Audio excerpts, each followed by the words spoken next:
Good morning friends. आज आपण सगळे या ऑनलाईन संवादामध्ये एकत्र अशासाठी आलेलो आहोत की बऱ्याच विद्यार्थ्यांना आफ्टर 12th खूप सगळ्या विद्यार्थ्यांना डिफेन्सबद्दल आकर्षण असतं. डिफेन्स सर्व्हिसेस जाण्याचे वेगवेगळे मार्ग आहेत. त्याच्यापैकी एक म्हणजे NDA किंवा नेव्हल अकॅडमीसाठी तयारी करणं. ही भारतातली एक अनेक कठीण समजल्या जाणाऱ्या परीक्षांच्यापैकी एक परीक्षा आहे आणि त्या परीक्षेची तयारी कशी करावी किंवा ती तयारी करताना नेमक्या काय अनुभव येतात विद्यार्थ्यांना, या गोष्टी आपण मागच्या काही 4-2 दिवसापूर्वी ज्या विद्यार्थ्यांनी JEE दिली त्यांचे एक्सपिरियन्सेस इथं शेअर केले. आत्ता वेदांत आपल्याबरोबर आहे. त्यानं खास NDAसाठी तयारी केली होती. तर आज आपण वेदांतकडून NDAच्या संदर्भात म्हणजे जो NDAच्या प्रिपरेशनसाठी अभ्यासक्रम असेल, परीक्षा असेल, परीक्षा पद्धती असेल, त्यामध्ये नेमक्या काय पद्धतीनं आपण तयारी केली पाहिजे. परीक्षा जस्ट आत्ताच झालेली, म्हणजे बाकी रिझल्ट सिलेक्शन ह्या गोष्टी पुढे आहेत, पण त्याचे आलेले अनुभव आपण त्याच्याकडून ऐकणार आहोत, ज्याचा तुम्हाला निश्चित फायदा होईल. सगळ्यात महत्त्वाची गोष्ट म्हणजे इथे हा मुक्त संवाद आहे आणि या संवादामध्ये तुम्ही सगळ्यांनी आपल्याला काल सरांनी सांगितल्याप्रमाणे आपल्याला पडलेले जे प्रश्न असतील ते व्यवस्थित पद्धतीनं याच्यानंतर म्हणजे आधी तो वेदांत बोलेल आणि त्याच्यानंतर तुम्ही तुमचे प्रश्न विचारू शकता.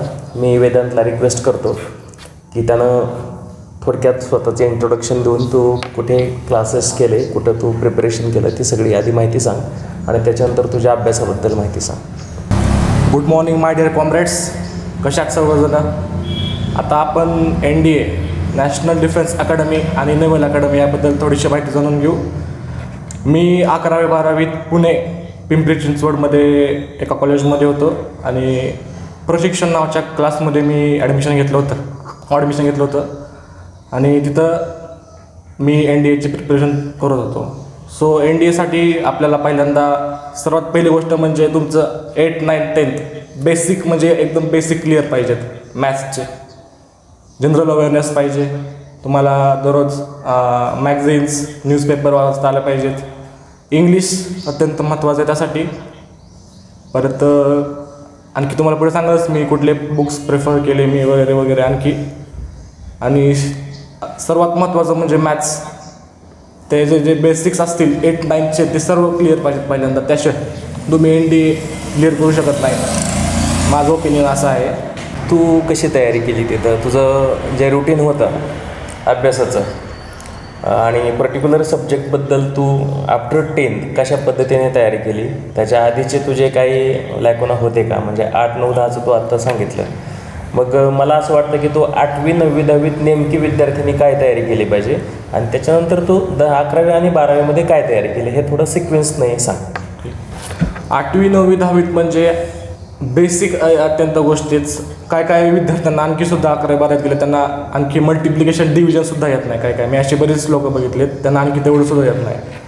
माझं म्हणणं आहे की तुम्ही ते क्लिअर करा. परत 9वी, 10वीमध्ये क्वाड्रॅटिक इक्वेशन आहेत, बायनॉमियल आहे, ते क्लिअर करा. रूट्स आहेत, परत क्यूब रूट्स आहेत, हे क्लिअर करा, कारण की त्यावर जास्त क्वेश्चन्स NDAमध्ये विचारतात. परत आणि NDAसाठी PCM म्हणजे फिजिक्स, केमिस्ट्री आणि मॅथमॅटिक्स हे 3 ग्रुप महत्त्वाचे आहेत. PCB-वाल्यांसाठी म्हणजे फिजिक्स, केमिस्ट्री आणि बायोलॉजी ह्यासाठी NDA नाही आहे आणि NDA फक्त मुलांसाठी आहे, मुलींसाठी नाही आहे. आता सरकारचं चालू आहे की मुलींसाठीसुद्धा NDA चालू करण्याचं हे चालू आहे. पण मुलींनासुद्धा NDA म्हणजे CDS थ्रू किंवा FCAT थ्रू पुढे डिफेन्समध्ये किंवा एअरफोर्समध्ये जाता येते. त्यामुळं त्यांना काय काळजी करायची गरज नाही एवढी. पण मुलांना स्पेशली खूप चान्स आहे NDAमध्ये जाण्यासाठी. So NDA better option. आणि जसं सर म्हटले की प्रिपरेशन काय करायचं. सो बेसिकली मी सांगतो तुम्हाला 8th, 9th, 10th NCERT follow करा. 11th, 12thला गेलं की 11thमध्ये जे स्टेट बोर्ड किंवा NCERT दोन्हीपैकी तुम्हाला मॅथचा जो सिलेबस आहे तोच फॉलो करा, बाकी काय फॉलो करू नका. आणि 12th स्वतःच फॉलो करा. आणि आता मी असं सांगू शकतात तुम्हाला की 11th जास्त पडतं का 12th जास्त पडतं असं मी काय सांगू शकत नाही तुम्हाला. कारण की त्यांचा जो सिलेबस आहे त्यानुसार मी प्रिपरेशन केलं. आता या एक्झामला 11चं 47% पडलं होतं आणि 12चं 50 पडलं होतं. आणि त्याच्या मागच्या एक्झामला 12चं 55 होतं आणि 11चं राहिलेलं होतं. सो असं सांगता येत नाही की आपल्याला 11 तेवढं करा, 12 तेवढं करा. सो तुम्हाला 11, 12 ते दोन्ही करावे लागणार आहेत कसल्याही परिस्थितीत. आणि जे तुमचं जास्त स्ट्रॉंग झोन आहे त्यावर जास्त फोकस करा. आणि जे तुम्हाला डाऊट्स असतील वगैरे असतील ते सगळे तुम्ही ऑनलाईन करू शकता. सर आहे त्यांना विचारू शकता. ठीक आहे. आता तू जी परीक्षा दिलीस MBAच्या म्हणजे एंट्रन्स एक्झाम जे आहे तर त्या परीक्षेबद्दल मुलांना थोडी माहिती सांग. ठीक आहे. म्हणजे त्याच्यामध्ये कुठले विषय आहेत, फिजिक्स, केमिस्ट्री, मॅथ्स, त्याला वेटेज काय आहे, आणि इंग्लिश विषय आहे का, GK आहे का, ॲप्टिट्यूडमध्ये नेमके कशावरती भर दिला पाहिजे, हे परीक्षेबद्दल माहिती सांग. मार्किंग स्कीमबद्दल माहिती सांग. ठीक आहे. आपण NDAबद्दल थोडी जाणकारी घेऊ. NDAमध्ये 2 पेपर असतात. पहिला असतो मॅथ्स आणि दुसरा असतो जनरल ॲप्टिट्यूड टेस्ट. मॅथ्समध्ये 120 क्वेश्चन असतात. पर क्वेश्चन 3 मार्क निगेटिव्ह मार्किंग आले की 0.87 मार्क काढले जातात. 120 क्वेश्चनमधले आउट ऑफ 300 क्वेश्चन असतात. त्यामध्ये तुम्ही तुमच्यानुसार जेवढी प्रिपरेशन असेल, पण जास्त लोक 40 to 45 अटेम्प्ट करतात कारण की जास्त कट ऑफसुद्धा जाऊ नये आणि निगेटिव्ह मार्किंगसुद्धा येऊ नये. आणि जनरल ॲप्टिट्यूड टेस्टमध्ये फिजिक्स, केमिस्ट्री, बायोलॉजी, परत आपलं SST म्हणजे सोशल सायन्स, जनरल अवेअरनेस आणि इंग्लिश हे 6 सब्जेक्ट असतात. GAT हे 600 मार्काचं असतं एकूण मिळून. 150 क्वेश्चन असतात. त्याला स्वतःची स्कीम असते. 4 मार्क आणि प्लस 0.87 निगेटिव्ह मार्किंग. इथे सार्थकचा प्रश्न आला लगेच तुझ्यासाठी. म्हणजे थोडक्यात परीक्षेची माहिती सांगितली. मधून मी पण थोडंसं तुमच्याबरोबर काही गोष्टी शेअर करेल. व्हॉट इज NDA नेमकं काय आहे असा प्रश्न आहे सार्थकचा. फुल फॉर्म विचारला आहे आदितीने. NDA म्हणजे नॅशनल डिफेन्स अकॅडमी. मी थोडीशी माहिती सांगतो मित्रांनो. इथे नॅशनल डिफेन्स अकॅडमी म्हणजे राष्ट्रीय संरक्षण प्रबोधिनी ही संस्था जगातली अशी एकमेव संस्था आहे की जी आर्मी, नेव्ही आणि एअरफोर्स या तिन्ही विंगचं, म्हणजे ज्याला आपण पॅरामिलिटरी डिव्हिजन्स म्हणतो, आणि नेव्हल अकॅडमी या एकत्रितपणे प्रशिक्षण देणारी ही जगातली एकमेव संस्था आहे. लोकेशन तुम्हाला माहिती आहे, पुण्यामध्ये खडकवासला या ठिकाणी ही संस्था स्थित आहे. सुमारे 7,000पेक्षा जास्त एकरावरती ही संस्था पसरलेली आहे. आणि मग अशा ठिकाणी प्रवेश घेणं, तिथे प्रशिक्षण घेणं आणि त्याच्यानंतर बाकीच्या डिटेलमध्ये मी सगळ्या गोष्टी नंतर तुम्हाला सांगणारच आहे. पण NDAच्या अनुषंगातलं की बाबा पुढे करिअर काय, तर चीफ ऑफ डिफेन्स स्टाफ आता अलीकडे आपल्याकडे हे पद निर्माण झालेले आहे, किंवा chief of army, chief of navy, chief of air force ही जी पदं असतात त्या उच्च पदांवरती पोचलेली बरीचशी बहुतांश जे पर्सनॅलिटी आहेत ते NDAच्या वेगवेगळ्या बॅचेसचे विद्यार्थी आहेत. आत्तापर्यंत 27पेक्षा जास्त चीफ ऑफ द स्टाफ NDAमधून गेलेले आहेत. त्याच्यानंतर जे ऑनर्स मिळतात त्याच्यामध्ये सुद्धा NDAचे जे अलुमनाय आहेत, तिथं प्रशिक्षण घेतलेले अधिकारी यांचा त्याच्यामध्ये समावेश आहे. तुमचे पुढचे प्रश्न असतील तर प्रश्न चालू ठेवा. प्रश्न उत्तरातनं मला वाटतं कदाचित जास्त आपल्याला मोकळेपणाने बोलता येईल. परीक्षेच्या संदर्भात किंवा बाकीचेही काही प्रश्न असतील तर तुम्ही त्याच्याबद्दल विचारू शकता. नेमकी तयारी कशी केली पाहिजे, जसं त्या दिवशी तुम्ही JEE प्रश्न विचारले तशाच पद्धतीचे प्रश्न आजही अपेक्षित आहेत. नॅशनल डिफेन्स अकॅडमी म्हणजे हे रुद्राक्षने NDAबद्दल माहिती दिलेली आहे. आता आणखी एक प्रश्न आहे. What are the total marks and how many are for each subject. Total marks आणि प्रत्येक विषयाला नेमकं किती वेटेज आहे त्याची माहिती सांग. ठीक आहे. मॅथ्सला 300 मार्क्स आहेत आणि जनरल ॲप्टिट्यूड टेस्टला 600 मार्क्स आहेत. त्यामध्ये मॅथ्स वेगळं झालं. तर ह्याच्यासाठी इंग्लिशसाठी 200 मार्क्स आहेत. परत हिस्ट्री, जॉग्राफी आणि यासाठी 100 मार्क्स आहेत. फिजिक्स, केमिस्ट्री आणि बायोलॉजी राहिलेले यामध्ये 200 मार्क्स आहेत. मार्कांची स्कीम तुम्ही लक्षात घ्या कशा पद्धतीनं. आणि दरवर्षी नोटिफिकेशन पण येतं, त्याच्यामध्ये पण ह्या गोष्टी परीक्षेबद्दल डिटेल्स असतात. कुठल्या विषयाला किती मार्क्स, निगेटिव्ह मार्किंग कशी आहे. पेपर्स, मला वाटतं पेपर्सबद्दल तू माहिती सांगितलीच होती की कुठले कुठले विषय होते ते सांगितलं. मग पेपर्स म्हणजे कसं की काही परीक्षा 2-2 फेजमध्ये असतात, तसे NDAच्या काही फेजेस असतात काय, पेपर्स असतात काय, पेपर 1 पेपर 2 असं, तशी माहिती सांग. हां, आता NDA 1 आणि NDA 2 असे 2 फेज असतात. त्यामध्ये तुम्ही NDA 1 किंवा NDA 2 दोन्हीपैकी कुठलीही परीक्षा एक्झाम देऊ शकता आणि त्यासाठी तुमचं एज लिमिट आहे फक्त 16.5 ते 19.5 या दरम्यानच तुम्ही एक्झाम देऊ शकता. ते बाकीच्या म्हणजे पुढे गेलं तर तुम्ही एक्झाम ते देऊ शकत नाही. सो NDA 1 आणि NDA 2 असे 2 फेज आहेत. NDA 1 तुम्ही देऊ शकता किंवा NDA 2 पण देऊ शकता आणि त्यासाठी महाराष्ट्रात फक्त 2 सेंटर आहेत, मुंबई आणि नागपूर. आणि त्यासाठी 2 फेज असतात, म्हणजे एक मॅथ्स आणि एक जनरल ॲप्टिट्यूड. सो मॅथ्स हा 10 ते 12:30 दरम्यान असतो आणि जनरल ॲप्टिट्यूड हे 2 ते 4:30 दरम्यानची वेळ असते आणि प्रत्येकी 2.5 तासाचा वेळ असते. सो आपल्याला ॲक्युरसी पाहिजे, ॲक्युरसी खूप महत्त्वाची आहे. ॲक्युरसी आणि टाईम मॅनेजमेंट ह्या 2 गोष्टी इथं महत्त्वाच्या आहेत. जेवढी प्रॅक्टिस कराल तेवढं तुमच्यासाठी चांगलं आहे. आता आणखी काही प्रश्न आलेत बघा. ऋतुजाचा प्रश्न आहे, why only boys are selected in NDA and not girls. तर इथं मी आता सांगतो की गेल्या वर्षीपासून सेंट्रल गव्हर्नमेंट, म्हणजे हे सेंट्रल गव्हर्नमेंटच्या अखत्यारीत येतं आणि सेंट्रल गव्हर्नमेंटने आता येणाऱ्या काही वर्षात, कदाचित पुढच्या वर्षी किंवा त्याच्या पुढच्या वर्षी मुलींचा समावेश त्याच्यामध्ये केला जाईल. फक्त NDAला इथे रिस्ट्रिक्शन होतं. पूर्वी डिफेन्समध्ये काही रिस्ट्रिक्शन्स होत्या, पण ज्यावेळेस तुम्ही SSBला जाता, म्हणजे तो वेदांत पण सांगेल की सर्व्हिस सिलेक्शन बोर्ड नावाची संस्था असते किंवा हे एक तुम्हाला प्रक्रिया पूर्ण करावी लागते इंटरव्ह्यूची, जी 4 ते 5 दिवस चालतं. आणि ह्याच्यामध्ये मात्र 3ही विंगमध्ये मुलींना प्राधान्य आहे, त्यांच्यासाठी जागा आहेत. तर याची तुम्ही नोंद घ्यावी. आता NDAमध्ये सुद्धा फ्युचरमध्ये मुलींच्यासाठी, जे आता तो गव्हर्नमेंटच्या हातात आहे, त्या गोष्टी गव्हर्नमेंट ठरवेल त्या पद्धतीनं. त्याच्यानंतर अटेम्प्ट्सबद्दल प्रश्न आलेला आहे, किती अटेम्प्ट्स असतात. आता तुम्ही मॅथ्समध्ये 120 क्वेश्चन्सपैकी तुम्ही माझ्या मते 50 to 55 या दरम्यान अटेम्प्ट करावा. काय लोक असतात 90-95 अटेम्प्ट करतात पण ते क्वालिफाय होत नाहीत, पण अशी काही लोक आहेत की एकदम कमी अटेम्प्ट करतात 50-45 आणि हेच लोक क्वालिफाय होतात पुढे. Very good. तो प्रश्न असा पद्धतीचा आहे की ती परीक्षा किती वेळा देता येते. अच्छा. आणि वर्षातनं ती एकदाच होते का 2दा होते ते सांग. हां, वर्षातनं ही एक्झाम 2 वेळा होती, एक एप्रिल आणि एक सप्टेंबर. NDA 1 एप्रिल, NDA 2 सप्टेंबरमध्ये होती. आणि ह्यासाठी एज लिमिट आहे, तुम्हाला सांगितलं मी 16.5 ते 19.5, त्याच्यापुढे तुम्ही देऊ शकत नाही. सगळ्यात महत्त्वाचं म्हणजे आपल्याला एज लिमिट म्हणजे 19.5च्या नंतर तो विद्यार्थी कितीही हुशार असला तरी तो NDAची परीक्षा द्यायला एलिजिबल होणार नाही. त्याच्यानंतर विराजचा प्रश्न आहे, have you pass the exam or just given the exam, if pass then what will be your routine.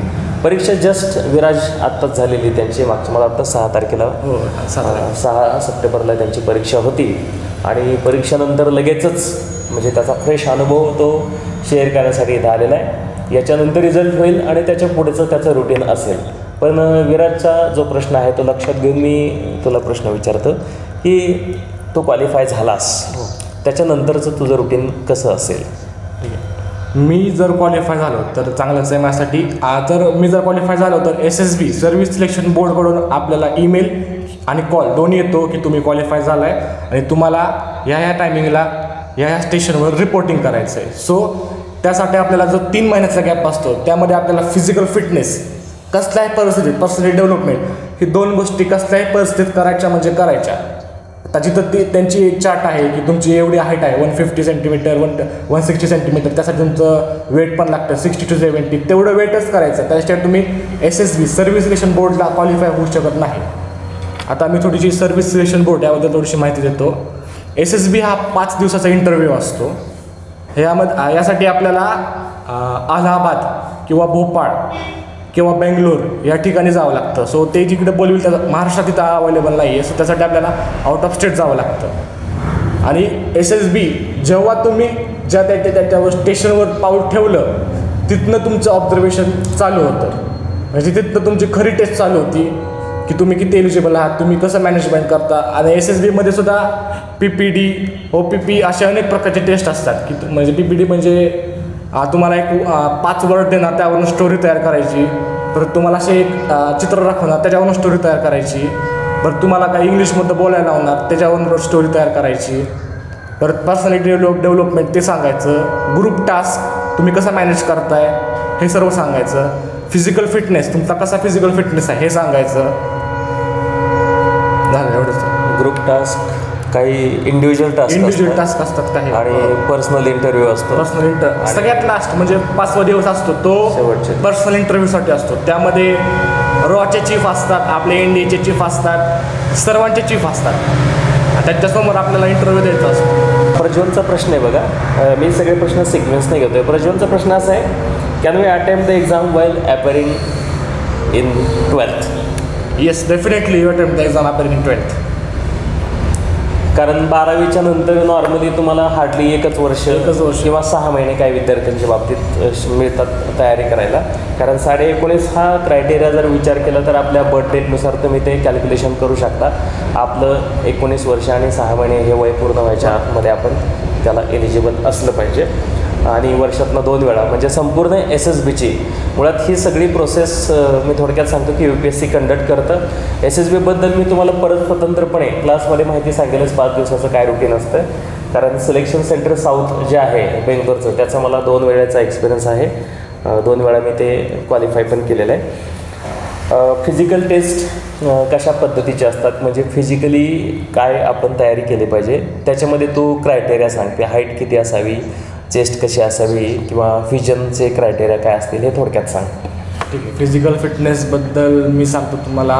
152च्या अबावला height लागते, 152 सेंटीमीटरच्या अबाव हाईट लागते. वेट हे 60 to 70च्या दरम्यान लागतं. आणि त्यासाठी तुम्हाला दररोज डेली स्टॅमिना महत्त्वाचा आहे. त्यासाठी तुम्हाला डेली स्टॅमिना म्हणजे रनिंग करावी लागेल. परत तुमचा परत अंडर वॉटर किती हे आहे मरीनसाठी, सो अंडर वॉटर तुम्ही किती राहू शकता हे सुद्धा टेस्ट करतात ते. सो तुम्ही आय प्रेफर ते सुद्धा तुम्ही चालू ठेवा. आणि स्टॅमिनावर जास्त फोकस करा, कारण की तिथं 1-2 किलोमीटर पळवतात असे 80-90 किलोचे वजन आपल्यावर असतात. आपण त्याला 1-2 किलोमीटर आपल्याला तिथं पळायचं असतं. सो ते जर तुम्ही पास केलं सो त्यानंतरच तुम्ही फायनलला जाऊ शकता. एक गोष्ट मित्रांनो तुम्ही लक्षात ठेवा इथे सगळ्यांनी, की डिफेन्समध्ये ज्यावेळेस आपल्याला करिअर करायचं असेल त्यावेळेस फिजिकल फिटनेस हा खूप महत्त्वाचा ठरतो. आणि त्याच्याबरोबर तुमचं मेंटली तुम्ही स्ट्रॉंग असणं हे पण जास्त मॅटर करतं. त्यामुळे त्या अनुषंगाने आत्तापासून जर तुम्ही तयारी करायला सुरुवात केली तर तुम्हाला कदाचित या गोष्टी जड जाणार नाहीत, बऱ्यापैकी इझिली जातील. कारण बऱ्याच वेळा या गोष्टी आपल्याला खरंच माहिती नसतात. कारण आपण इंटरव्ह्यूला जातो, आपण खूप मेंटली प्रिपेअर केलेलं आहे, इंटेलेक्च्युअली आपण खूप चांगले आहोत. पण ज्यावेळेस SSBची जी प्रोसेस असते परीक्षा क्वालिफाय केल्यानंतर 5 दिवसाची, त्या 5 दिवसामध्ये हार्ड टेस्ट असतात. त्यावेळेस तिथं तुम्हाला फिजिकल फिटनेस तुमचे प्रॅक्टिस हे महत्त्वाची असते. म्हणजे त्याच्यामध्ये पुशअप्स असतील, रनिंग असेल, चिनअप्स असतील आणि काही ऑब्स्टॅकलच्या टेस्ट असतात. तर त्या अनुषंगाने विद्यार्थ्यांनी तयारी करावी. पुढचा प्रश्न आहे, पासिंग मार्क्स साधारण कशा पद्धतीचे असतील असा प्रश्न श्रद्धाचा आहे बघा. तर नॉर्मली मेरिटबद्दल की गेल्या वर्षीचं मेरिट काय होतं किंवा कशा पद्धतीची ही मेरिटची सिस्टम असते ते सांग. अच्छा ठीक. गेल्या वर्षीचं मेरिट म्हणजे मॅथ्स, आणि तुम्ही जर मॅथ्स क्वालिफाय केलं तरच तुमचा गॉटचा GATचा क्वेश्चन पेपर चेक केला जातो. तुम्ही मॅथ्स क्वालिफाय नाही केलं तर तुमचा बघत पण नाही ते GAT. सो त्यासाठी तुम्ही पहिल्यांदा मॅथ्स क्वालिफाय करा. मागच्या वेळेसचं मॅथ्सचं मला वाटतं मॅथ्सचं कट ऑफ होतं 75 होतं फक्त मागच्या वेळेसचं. त्यातसुद्धा काही विद्यार्थी झाले नाहीत. आणि जनरल ॲप्टिट्यूड टेस्टचं 600 आउट ऑफ तुमचं 350चं कट ऑफ लागलं होतं मागच्या वेळेस. आणि होल मिळून जे असतं ते होल मिळून म्हणजे मॅथ्स आणि जनरल ॲप्टिट्यूड हे सर्व मिळून म्हणजे 900 आउट ऑफ मागच्या वेळेसचं 310 कट ऑफ लागलं होतं मागच्या वेळेस. 310. एक गोष्ट लक्षात घ्या की ह्याच्यामध्ये जे क्वालिफाईंग पेपर असतात, म्हणजे तुम्ही एक पहिला पेपर क्वालिफाय केला किंवा मॅथ्स क्वालिफाय केला तरच तुमचे बाकीचे पेपर तपासले जातात.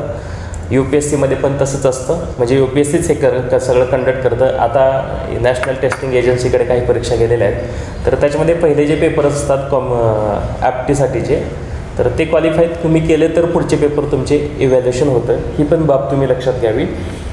त्याच्यानंतर पुढचा एक प्रश्न आहे की तुमचा परीक्षेच्या बद्दलचा एक्सपिरियन्स सांगायचा आहे. परीक्षा ऑनलाईन होती का ऑफलाईन होती ते सांगा, आणि त्या पद्धतीचा तुमचा ॲक्च्युअल एक्झामच्या वेळेसचा जो तुझा म्हणजे केवॉस असेल, तुझा काय टेम्पो असेल, जे काय तुझं मेंटली सिच्युएशन तू एक्सपिरियन्स केल्या ते तू शेअर कर या मुलांच्याबरोबर. सो परीक्षा ती पेन पेपर म्हणजे ऑफलाईन असती. ते आपल्याला एकदम चांगले की आपल्याला सॉल्व करायला टाईम मिळतो. आणि मॅथ्समध्ये मी सांगतो तुम्हाला 1 तास आधी रिपोर्टिंग टायमिंग आहे, म्हणजे 10 वाजता पेपर आहे. सो 9 वाजता आपण तिथं जायचं. ते आपल्याला हॉल तिकीट देतात आणि आपण त्या हॉल तिकीटनुसार आत जायचं. आणि तिथं एकदम म्हणजे असं गर्दीचा माहोल असतो की आता कसं व्हायचं, आता आपल्याला पेपर आहे वगैरे, असे एकदम खूप सारे लोक असतात. टेन्शनचा माहोल असतो. आणि पेपर म्हणजे डिपेंड्स की आपली प्रिपरेशन किती आहे. काही लोक असतात, आता माझ्या एक्सपिरियन्सनुसार काही लोक असे होते 10 ते 15 लोक नुसतं झोपून होते. आले पेपरला गेले, बेंचवर डोकं टोपलं झोपून, काय त्यांनी अटेम्प्ट केला नाही काय नाही. म्हणजे काही असे आहेत की नुसतं इच्छे म्हणून येतात आणि त्याचा आपल्याला एवढं फायदा आहे की आपण प्रिपरेशन केली म्हणून आपल्याला जास्त चान्स मिळू शकतो. म्हणजे तुमचा परफॉर्मन्स तुमची सिच्युएशन डिटरमाइन करेल. तुम्ही हा अभ्यास केला तर तुम्ही एंगेज असाल पेपर देण्यामध्ये, कारण वेळ तिथं खूप महत्त्वाचा असतो. भरपूर प्रश्न येत आहेत बघा. परीक्षेबद्दलचा एक्सपिरियन्स झाला. त्याच्यानंतर मार्क्सबद्दल तू सांगितलंस. NDAचं प्रिपरेशन करत असताना तुमचं डेली रुटीन काय होतं? डेली रुटीन, कारण सध्या आम्ही रुटीनबद्दल बऱ्याच वेळा मुलांशी चर्चा करतो. मुलं घरी आहेत गेले अनेक महिने, आणि मग त्यांच्या डेली रुटीन आपल्या शाळेचं असल्यानंतर थोडंसं एंगेज राहतात मुलं. आता बऱ्यापैकी मोकळी असतात, त्यामुळे तू त्यांना आवर्जून हे सांग की डेली रुटीन आणि आता मिळालेला वेळ. ठीक आहे. डेली रुटीन सर माझं 11वी-12वीमध्ये माझं कसं व्हायचं, 7:30ला कॉलेज असायचं आणि 12 वाजता सुटायचं.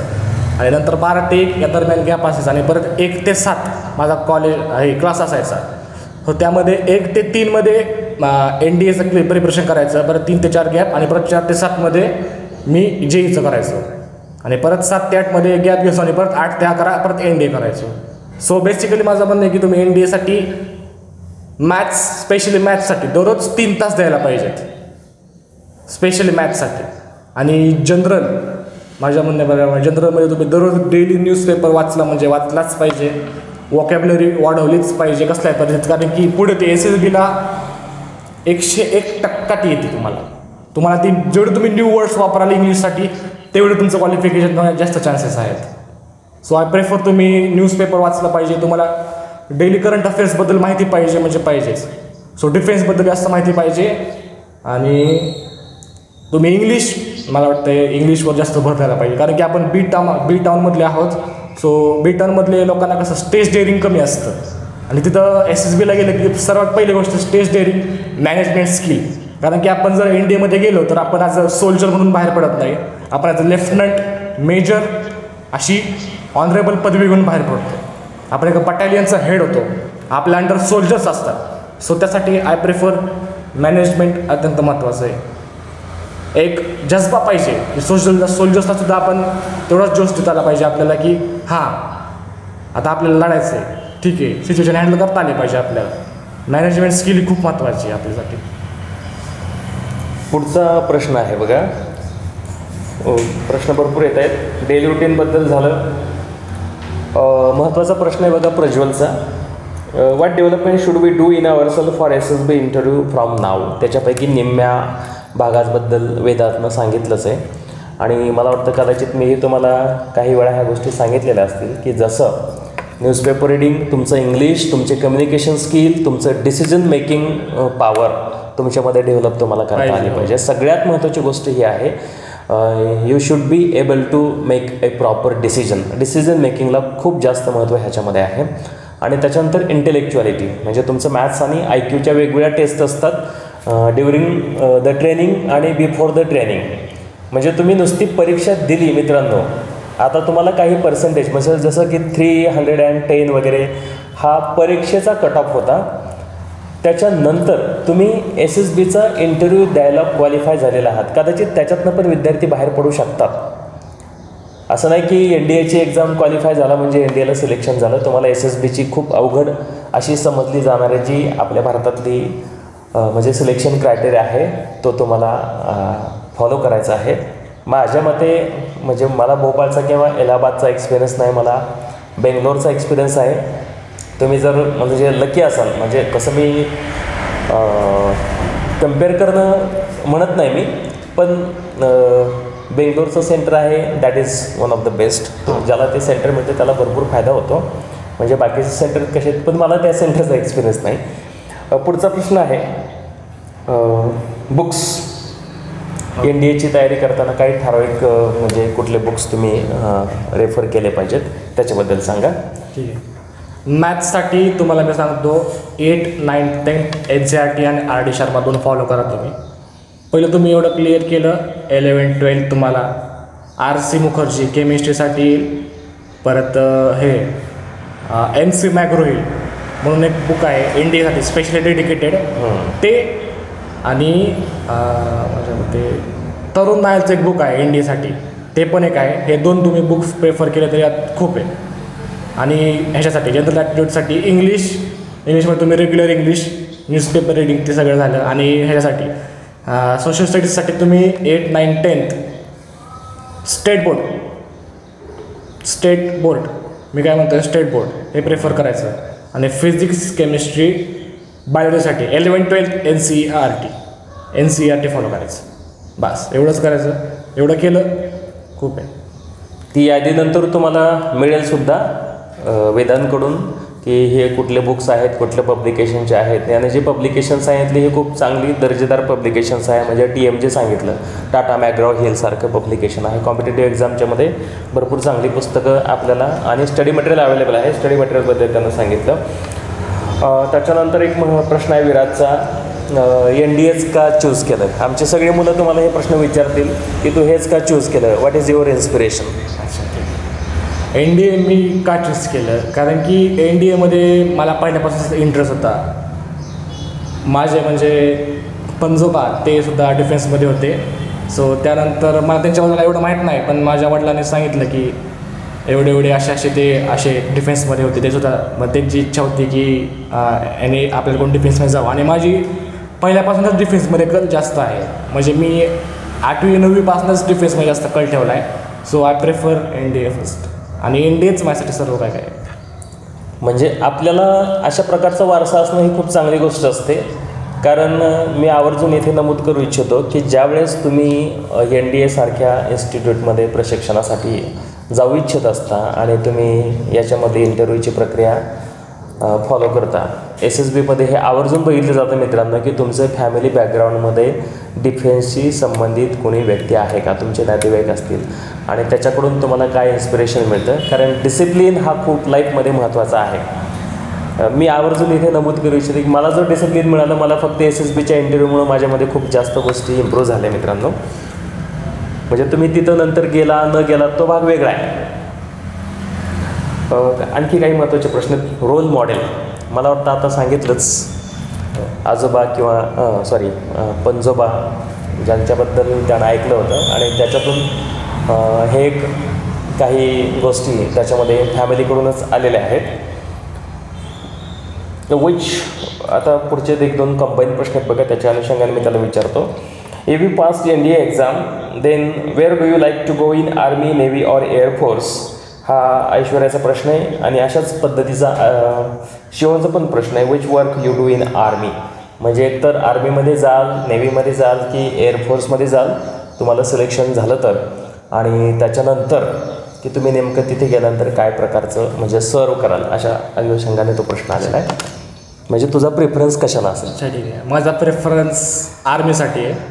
आणि म्हणजे आपल्याला सांगता येणार नाही की आपण कशासाठी सर्व करेल, कारण की SSBमध्ये गेल्यावर आपल्या प्रिपेरेशननुसार ते रँक ठरवतात. गुड. म्हणून आपल्याला आता सांगता येणार नाही की कसं करायचं, कुठला सर्व करेल. सो तिथे एक चार्ट टेबल असतो की तुम्ही फर्स्ट प्रेफरन्स आपल्यानुसार. तर मी फर्स्ट प्रेफरन्स आर्मी टाकला. मग मी एअरफोर्स टाकला आणि मग नेव्हल अकॅडमी आणि मग नेव्ही असं टाकलं. सो आपल्यानुसार तुम्ही कुठले प्रेफरन्स टाकता, पण आय प्रेफर आर्मी कारण की मला आर्मीमध्ये जास्त इंटरेस्ट होता. आणि तुम्ही जेवढे SSBला जेवढेच तुमचे मॅनेजमेंट स्किल आणि डिसिजन दाखवाल तेवढं तुम्ही जास्त हाय रँकवर जाणार, एवढं तर मला माहिती आहे. डेफिनेटली तुम्ही हाय रँकवर जाणार. आणि मला वाटतं 250 to 260 हे आर्मीसाठी जागा आहेत. म्हणजे तुम्ही करू शकता की आर्मीसुद्धा कमी जागा आहेत, मॅक्सिमम 270. हां. आणि परत एअरफोर्ससाठी 89 to 90 जागा आहेत. आणि नेव्हल अकॅडमीसाठी तर फक्त 90 जागा आहेत. आणि नेव्हीसाठी तर फक्त 70 जागा आहेत. तुम्ही बघू शकता की टोटल फक्त 400 किंवा 500 470 हां 470 विद्यार्थी NDAला क्वालिफाय होतात अख्ख्या वर्षात एका. म्हणजे विचार करा 1 लाख 1.5 लाख विद्यार्थ्यांमध्ये फक्त 470 विद्यार्थी क्वालिफाय होतात. ही टफेस्ट कॉम्पिटिशन आहे. संपूर्ण भारतामधून लाखो विद्यार्थी याच्यासाठी एनरोल करतात आणि एकमेव इन्स्टिट्यूट आहे सध्या म्हणजे ज्यांना खडक वाचलेलं यायचं आहे त्यांना त्या 470 पैकी किंवा ती संख्या कदाचित व्हॅरी होईल, ते खडकवासलाचं मॅनेजमेंट ठरवेल. पण साधारणपणे तुम्ही गेल्या वर्षीचे किंवा त्याच्या आधीच्या वर्षीचे स्टॅटिस्टिक्स बघितले तर तुमच्या लक्षात येईल की अशाच पद्धतीचं व्हॅरिएशन त्याच्यामध्ये बघायला मिळतं. सगळ्यात महत्त्वाची गोष्ट आहे की तुम्हाला त्या 470 पैकी एक व्हायचं आहे आणि त्याच्यासाठी तुम्हाला खूप क्वालिटीची मेहनत सगळ्यांना घ्यावी लागेल. त्याच्यानंतर पुढचा प्रश्न आहे, इन्स्पायर कसं झालं ते सांगितलं. Is daily schedule affect on your physical and mental fitness? हा एक प्रश्न आहे तुमचा. फिजिकल आणि मेंटल फिटनेसचा आणि डेली शेड्यूलचा नेमकं काय संबंध आहे की त्या शेड्यूलमध्ये जर ताण आला किंवा त्याचा परिणाम तुमच्या शारीरिक आणि मानसिक तयारीवरती होतो का किंवा तुला तशा काही प्रकारचा अनुभव आला का? हां. सो बेसिकली जर तुमचं शेड्यूल चुकलं म्हणून काय घाबरायची गरज नाही की माझं शेड्यूल चुकलं म्हणून तुम्हाला अत्यंत स्ट्रेस वगैरेची अशा गरज नाही. शेड्यूल चुकलं ठीक आहे, दुसऱ्या दिवशी तुम्ही ते लवकर उठा आणि ते शेड्यूल भरून काढ. मेंटल स्ट्रेंथ वगैरेवर जास्त फोकस करू नका आत्ताच. आणि फक्त मी प्रिपेअर करेन की दररोज सकाळी उठल्यावर 10 मिनटं तरी मेडिटेशन कराच तुम्ही. सो मला जास्त प्रेफरन्स मेडिटेशनवर द्या. आणि अफेक्ट काही जास्त पडला नाही एवढा कारण की जास्त मी शेड्यूल चुकलंच नाही माझं. आणि जरी शेड्यूल चुकलं असतं तरी तुम्ही पुढच्या दिवशी भरून काढा, एवढं तर गॅरंटी ठेवायची. म्हणजे तुमचा फ्लो जो आहे मित्रांनो, कन्सिस्टन्सी तुमच्या शेड्यूलमध्ये तुम्ही शेड्यूलला स्टिकअप राहणं आणि त्याच्यासाठी तुमचं सेल्फ डिसिप्लिन हा याच्यातून लक्षात येतो. त्याच्या बाबतीत तुम्ही कॉम्प्रोमाइज करण्याचं काही कारण नाही. आणि मी सांगतो NDAसाठी कोणाकडनं इन्स्पिरेशन मिळणं किंवा इन्स्पिरेशन देणं हे महत्त्वाचं नाही आहे. सेल्फ इन्स्पिरेशन हे अत्यंत महत्त्वाचं आहे. आणि तुम्हाला बाकीच्यांना इन्स्पिरेशन देता आलं पाहिजे, तुमच्या सोल्जर्सला. असं काहीतरी करा, त्याशिवाय तुम्हाला NDA जाता येणार नाही. लक्षात घ्या, तुम्हाला एक सोल्जर म्हणून नाही तर एक ग्रुप ऑफ सोल्जरला लीड करण्यासाठी NDA आहे. तुम्ही लेफ्टनंट, सब लेफ्टनंट, सेकंड लेफ्टनंट किंवा अशा प्रकारच्या तुम्हाला रँक्स त्याच्यामध्ये मिळतात. म्हणजे तुम्ही ऑफिसर होत असता. नॉर्मली कमिशन्ड ऑफिसर त्याला असं म्हटलं जातं. SSBमधून आफ्टर डिग्री तुम्ही जाऊ शकता. NDAमधून तुमचं प्रिपरेशन आणि जे प्री कमिशन ट्रेनिंग असतं त्याच्या आधीची जी तुमची पूर्वतयारी असते ती करून घेतली जाते. त्याच्यामुळे लिडरशिप क्वालिटी तुमच्यामध्ये असणं खूप जास्त गरजेचं आहे. आणि लीडर हा फिजिकली मेंटली सगळ्याच बाबतीत नेहमी स्ट्रॉंग असावं लागतं, हे तुम्ही लक्षात घ्या. सीट्सबद्दल प्रश्न विचारला होता रियानं, त्याचं उत्तर दिलेलंच आहे. आणखी एक प्रश्न आहे बघा प्रतीकचा की can we give NDA in 11th standard? म्हणजे एज लिमिट 16 to 19 म्हणजे अँड हाफ असेल तर 11वीमध्येच NDAची परीक्षा देता येते का? हो, जर तुमचं एज लिमिट 16.5च्या पुढं असेल तर तुम्ही देऊ शकता 11वीमध्ये एक्झाम. कारण की माझा एक फ्रेंड होता, त्यांनी सुद्धा 11वीत एक्झाम दिली होती. तो 16.5च्या पुढे बसत होता.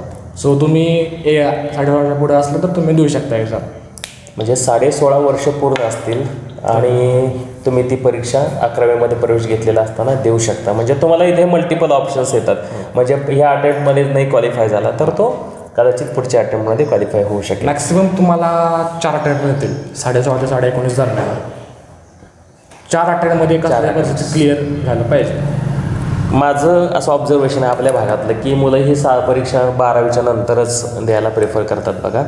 म्हणजे जो त्यांचा जानेवारीमधला अटेम्प्ट असतो किंवा ते नोटिफिकेशन येतं आणि त्याच्यानंतर ते खूप सगळे विद्यार्थी सप्टेंबरचा अटेम्प्ट चूज करतात.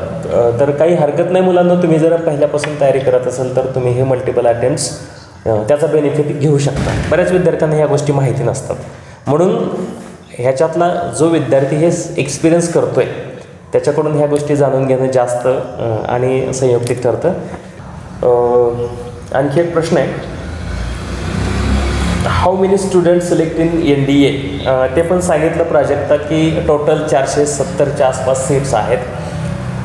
मुलींच्या सीट्स वाढवल्या तर त्या कदाचित आणखी वाढतील मुलींच्यासाठी. त्या आय होप की तुमच्या बॅचला हा फायदा व्हावा. म्हणजे ज्यावेळेस तुम्ही 11th किंवा 12th क्वालिफाय कराल तोपर्यंत मुलींची त्याच्यामध्ये इन्क्लूड झालेली असतील batches. Physical skill like voice and movement of body matters. जर म्हणजे आवाजाचं, मला नाही आवाजाचं वाटत नाही, किंवा पण बाकीच्या बॉडी मुवमेंट्स असतील तर त्याच्यामध्ये तुमची बॉडी स्ट्रॉंग असणं. बॉडी मुवमेंट्स म्हणजे तुमचे नॉकनिक नसायला पाहिजेत. नॉकनीज हां सगळ्यात फ्लॅट फूट नसायला पाहिजे. एक बस ते 2 महत्त्वाचे. तेवढ्या 2 गोष्टी नसल्या तुम्ही नीज म्हणजे ज्यावेळेस आपण सरळ उभे राहतो नीज पायाला पाय जोडून त्यावेळेस तुमचे गुडघे एकमेकांना चिकटले नाही पाहिजेत. साधारणपणे त्याच्यामध्ये गॅप असला पाहिजे. आणि काही विद्यार्थ्यांचे एखादा अपवाद असू शकतो की तळपाय फ्लॅट असतात बघा, ते विद्यार्थी कुठल्याही फिजिकल टेस्टला क्वालिफाय होत नाहीत. त्या गोष्टी आपण लक्षात ठेवा. बहुतेकांना असं म्हणजे ही ॲबनॉर्मॅलिटी खूप कमी विद्यार्थ्यांच्यामध्ये असू शकते. अभिजितचं असं म्हणणं आहे की I see in that on a discovery voice also matters. म्हणजे आवाजाच्या संदर्भात एक प्रश्न आहे की तुमचा आवाज जर म्हणजे नेमकं कसं की तो लहान असेल किंवा तो घोगरा असेल किंवा चिटका असेल अशा पद्धतीचे काही, मला वाटतं की ह्या मेडिकल टेस्टिंगमध्ये ह्या मेडिकल टेस्टिंगमध्ये आणि पण तरीसुद्धा आवाजाबद्दल काही प्रॉब्लेम नाही तिथं. म्हणजे तसं काही क्रायटेरिया नाही की आवाज असलाच पाहिजे, आवाज पाहिजे, असं काही क्रायटेरिया, मंजुळच पाहिजे, घोगरा पाहिजे असं काय नाही. ज्यावेळेस तुमचं मेडिकल चेकअप होतं त्यावेळेस काही गोष्टी परत हायलाईट केल्या जातात मित्रांनो. आणि मला वाटतं मेडिकल चेकअप तुमचं म्हणजे क्वालिफाय झाल्याच्या नंतर SSBच्या वेळेस तुम्ही क्वालिफाय केलं की लगेच सुरुवातीला होतं नंतर पण होतं. आणि जर तुम्ही SSB क्वालिफाय झाला आणि मेडिकल चेकअपला तुम्ही नाही बसला तर असं नाही की तुम्हाला वापस पाठवतात. तुम्हाला 1 मंथचा गॅप देतात. समजा तुम्ही ओव्हरवेट असेल, अंडरवेट असेल तर ते तुम्ही वेट करून यायचं आणि तुम्ही असं परत इन्स्टिट्यूटला जाऊ शकता. ही सगळ्यात महत्त्वाची बाब आहे बरं का, की तुम्हाला एक कालावधी दिला जातो. म्हणजे मेडिकलमध्ये ओव्हरवेट असेल तर वजन कमी करा, कमी वजन बसत असेल तर ते वाढवून या. एक महत्त्वाचा प्रश्न इथे की 11वी-12वीचे मार्क्स NDAच्या सिलेक्शनसाठी मॅटर करतात का? डेफिनेटली. आता या वर्षीपासनं एक स्कीम काढली सरकारने की टेक्निकल एंट्री स्कीम. विद्यार्थ्यांना 70%च्या वरती मार्क्स पाहिजेत 12वीसाठी. ते डायरेक्ट क्वालिफाय होतात SSBला, त्यांना रिटर्नची गरज नाही आहे. सो मी प्रेफर करेन तुम्हाला हे ऑप्शन बेटर आहे जास्त 70%. सो आय प्रेफर जास्त की TES टेक्निकल एंट्री स्कीम हे तुम्ही प्रेफर करा. 70% मला वाटते ठीक आहे मार्क्स, म्हणजे काही एवढं अवघड नाही आहे. तुम्हाला कोणताही विद्यार्थी ते मार्क्स मिळू शकतो, काही हरकत नाही. आणखी एक प्रश्न आहे रोहितचा.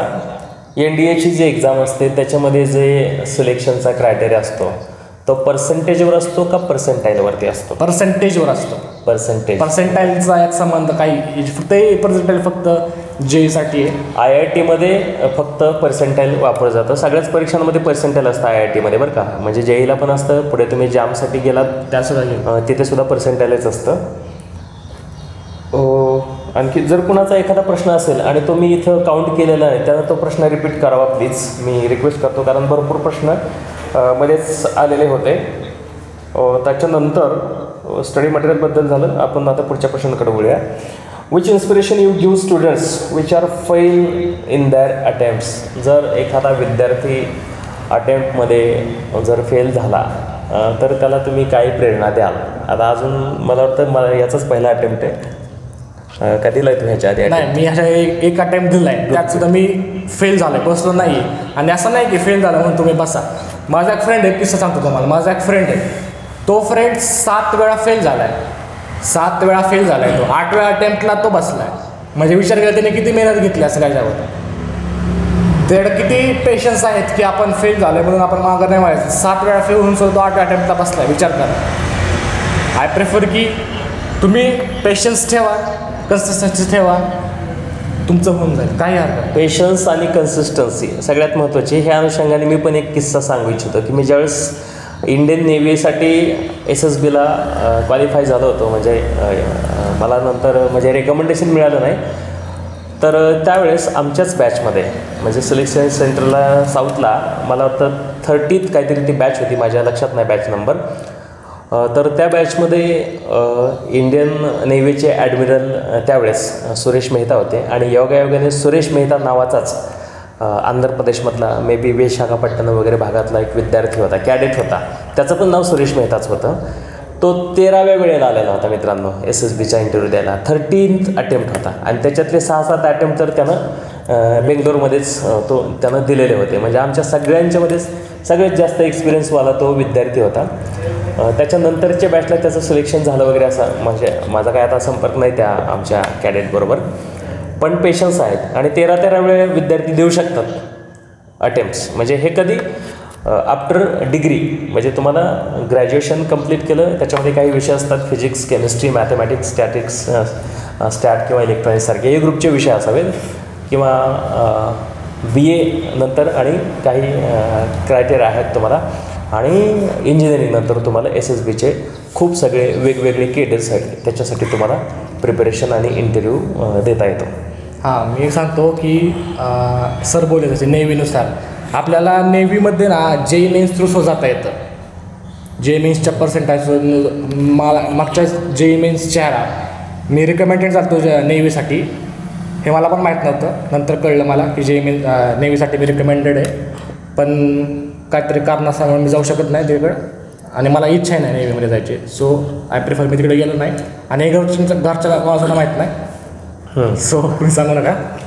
तुम्ही पण सांगू नका, पण आता हे आपण यूट्यूबवर अपलोड करणार आहे बरं का, त्यामुळे ते सगळ्यांना कळणार आहे नंतर. आणखी एक प्रश्न आहे प्रज्वलचा, बाकीच्यांनी पण प्रश्न विचारायचे बरं का, काही ठराविकच विद्यार्थी प्रश्न विचारताना दिसत आहेत. तुम्हाला जे काही प्रश्न असतील ते मॉडिफाय करून मी ह्याला सांगेल, काय हरकत नाही. तुम्हाला जे क्वेश्चन असतील ते बेसिक लेवल काय हरकत प्रश्न विचारताना तुमच्याच्यातनं पण मी गेलोय, सेम गेलोय, काय हरकत नाही. तुमचा मित्र माना, भाऊ माना, काय म्हणायचं की मला मोठा भाऊ ह्याच नात्याने आपण हे सगळं, किंवा मित्र आहे अशा नात्याने. तर मुद्दा असा आहे की तुम्हाला इंग्लिशमधून प्रॉब्लेम वाटला, मराठीतनं प्रश्न विचारू शकता. प्रश्न असा आहे की आपण ज्यावेळेस प्रिपरेशन करत असतो इमिजिएटली आफ्टर 10th, खरं तर यानं सांगितलं तुम्ही आत्तापासून, म्हणजे ह्या गोष्टीबद्दल अवेअरनेस निर्माण व्हावं म्हणून वेदांतला इथं बोलवलं आहे की 10वी नंतर नको, तुम्ही आत्ता 9वीत आहात, 8वीत आहात, 10वीत आहात, कुठे आहात, तिथून तुम्ही आत्तापासून ज्याला तिकडे जायचं आहे त्यानं प्रिपरेशन करावं. त्याचा फायदा निश्चित इतर एक्झामला पण होतो, हे मी आवर्जून सांगेन. तशा प्रकारचे काही कोचिंग इन्स्टिट्यूट आहेत का स्पेशली NDAसाठी, आणि तू तसं कोचिंग घेतलेलं आहे का, आणि असेल तर तुझा एक्सपिरियन्स काय आहे की तू कुठलं कोचिंग इन्स्टिट्यूट प्रेफर करशील? तुम्हाला NDAत जर जायचं असेल तर मी तुम्हाला प्रेफर करेन औरंगाबाद एक नंबर. म्हणजे औरंगाबाद इज स्पेशली डेडिकेटेड NDAसाठी. तिथं तुम्ही गेला की तुमचं समजा NDAचं क्वालिफिकेशन झालं म्हणजे झालं. तिथे सर्व काय personality development skills, management skill, return skills, तुम्हाला जे काय NDAमध्ये पाहिजे ते सर्व काय NDAमध्ये तुम्हाला औरंगाबादमध्ये मिळेल. किती इन्स्टिट्यूट आहेत औरंगाबादमध्ये? औरंगाबादमध्ये सातारामध्ये 3 इन्स्टिट्यूट आहेत मेन. सो त्या 3 इन्स्टिट्यूटमधले तुम्ही जाऊ शकता. त्या 3 कुठले इन्स्टिट्यूट आहेत? SPI आहे, SB मला SB म्हणजे जास्त फेमस आहे ते सर्व्हिसेस प्रिपरेटरी इन्स्टिट्यूट SPI म्हणून आहे, आणि त्याच्यानंतर आणखी 2 इन्स्टिट्यूट आहेत. त्याच्याबद्दल मी तुम्हाला नंतर माहिती सांगेल की म्हणजे SPIबद्दल खूप लोकांना माहिती आहे, बाकीचे पण 2 इन्स्टिट्यूट आहेत तिथं.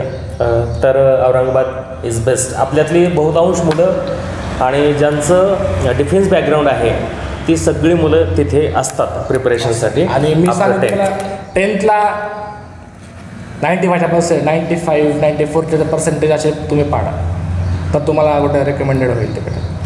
कारण की 81ला असं तिथं नाही मिळू शकत तुम्हाला. म्हणजे SPI किंवा तत्सम इन्स्टिट्यूट जे आहे त्याच्यामध्ये जर तुम्हाला प्रिपरेशनसाठी किंवा ट्रेनिंगसाठी किंवा कोचिंगसाठी जायचं असेल तर तुम्हाला 10thमध्ये पण खूप चांगल्या मार्क्स सिक्युअर करणं महत्त्वाचं आहे. मला मिळालं नाही 90. ओके. म्हणजे एखाद्या विद्यार्थ्याची इच्छा असते मला तिथं जावं ट्रेनिंगचं म्हणजे प्रिपरेशनची तयारी करण्यासाठी, पण आपले 10चे मार्क तिथं मॅटर करतात आणि मग आपल्याला कधीतरी मग दुसरा पर्याय पण घ्यावा लागतो. त्यामुळं हा एक प्लॅन तुम्ही करणं खूप जास्त गरजेचं आहे. आणि जिथे जिथं तुम्हाला अडचणी येतील तुमची ही मोठी भावंडं ज्यांनी त्यातले एक्सपिरियन्स घेतलेले आहेत आणि आम्ही तुम्हाला मदत करण्यासाठी सदैव तयार आहोत. प्लॅन केला ठीक आहे, पण ते प्लॅन एक्झिक्यूट करणं हे खूप महत्त्वाचं आहे. सगळ्यात महत्त्वाची गोष्ट इथं सांगितली बघा वेदांनी. प्लॅन सगळेच करतात. तुम्ही स्वप्न पण बघत असाल किंवा कदाचित आज स्वप्न पण पडेल एखाद्याला की मी पार ॲडमिरल झालो आहे, जनरल झालो आहे. ठीक आहे, काहीच प्रॉब्लेम नाही. स्वप्न बघावेत, म्हणजे मोठं स्वप्न बघितलं पाहिजे.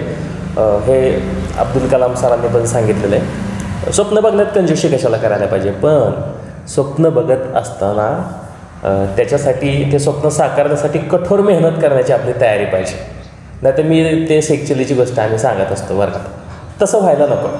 दिवा स्वप्न बघणं वेगळं आणि स्वप्न बघणं आणि ते साकारण्यासाठी प्रचंड मेहनत करावी लागते, हार्डवर्क करावं लागतं आणि त्याच्यासाठीची आपली शारीरिक आणि मानसिक तयारी असणं, त्याच्यासाठीच हा सगळा आपला उपद्व्याप चालू आहे. पुढचा प्रश्न असा आहे, परत ऐश्वर्याचाच प्रश्न आहे. Did you got nervous when you go for giving NDA exam? What is your experience in that day? एक महत्त्वाचा प्रश्न आहे बघा, कारण काय होतं की परीक्षा, अगदी बोर्डाची परीक्षा असेल तुमच्यापैकी ज्यांनी आता 10वीची परीक्षा दिलेली आहे किंवा तुम्ही बोर्डाची परीक्षा पण दिली, तू NDAची पण एक्झाम दिली, तू JEEची पण एक्झाम दिली. बऱ्याच विद्यार्थ्यांचा असा एक्सपिरियन्स आहे की ते नर्वस होतात बघा परीक्षेच्या कालावधीत. हा नर्वसनेस कसा हँडल करायचा किंवा तू नेमकं काय केलंस, का तू पण नर्वस झाला होता?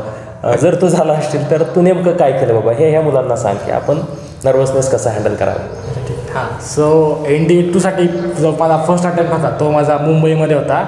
सो मुंबई म्हणजे बेसिकली एक अशी सिटी आहे की तिथं गेलं की आपल्याला काहीच कळत नाही, कुठं जावं काय जावं. आणि मी फर्स्ट टाईमच मुंबईला गेलो होतो त्यावेळेस, ही म्हणजे फर्स्ट टाईम म्हणजे खूप वर्षातून एकदा गेलो होतो तिथं. मग तिथं गेल्यावर आमच्यासोबत एक सर होते म्हणून आम्हाला काय वाटलं नाही. सो तिथं गेल्यावर माझं सेंटर दादर आलं होतं. सो दादरला गेल्यावर तिथं फर्स्ट टाईम म्हणजे माझं कसं झालं, रोल नंबर सापडत नव्हता मला. असलं घामघूम झालं होतं मी, काय करावं काय नाही, काय करावं काय नाही. मग तेवढ्यात एक सर आले, त्यांनी सांगितलं की असाचा रोल नंबर आहे तुझा, एवढा रोल नंबर आहे, तिथे जाऊन तू बस. आणि नर्वसनेस हँडल करा. नर्वसनेस म्हणजे एवढं काय वाटत नव्हतं मला. आणि तुम्हाला जर नर्वसनेस आलाच असेल, शांत बेंचवर डोकं ठेवायचं आणि 5 ते 10 मिनटं शांत राहायचं. 5 ते 10 मिनटंच फक्त. हां, म्हणजे मी पूर्ण पेपरवर तसेच झोप लागेल, असं काय करा, तसं करू नका. कारण की 1 तास आधी तुम्हाला बोलवतात ना ते, त्यावेळेस त्यासाठी तेच असतं महत्त्वाचं का तुम्ही स्टेबल राहा. स्टेबल राहणं खूप महत्त्वाचं आहे तिथे गेल्यावर. बऱ्याचशा ज्या राष्ट्रीय परीक्षा असतात तुमच्या UPSCने घेतलेल्या असू द्यात, बँकिंगच्या परीक्षा असू द्यात किंवा NTA अलीकडे परीक्षा वेगवेगळ्या ऑनलाईन घेता येईल, ती कुठलीही परीक्षा असेल, आयोगाच्या कुठल्याही परीक्षा असतील, राज्यांचे वेगवेगळे आयोग असतात बघा. मी थोडीशी माहिती तुम्हाला सांगतो की तिथे 1 तास आधी प्रत्येक परीक्षेमध्ये रिपोर्टिंग असतं आणि तो एक रिपोर्टिंग टाईम असतो. साधारणपणे 11 वाजता पेपर सुरू होणार असेल तर तुम्हाला 9:30चं रिपोर्टिंग असतं आणि जास्तीत जास्त 10:30पर्यंत एंट्री दिली जाते. त्याच्यानंतर तुम्हाला एंट्री दिली जात नाही. म्हणजे ते परीक्षेनुसार त्या वेळा कदाचित वेगवेगळ्या असतील. हे याच्यासाठीच असतं मित्रांनो. नाहीतर काय होतं की खूप वेळा आपण जातो घाई गडबडीत, 11th आवरला जातो, कधी कधी आपल्याला सेंटर सापडत नाही.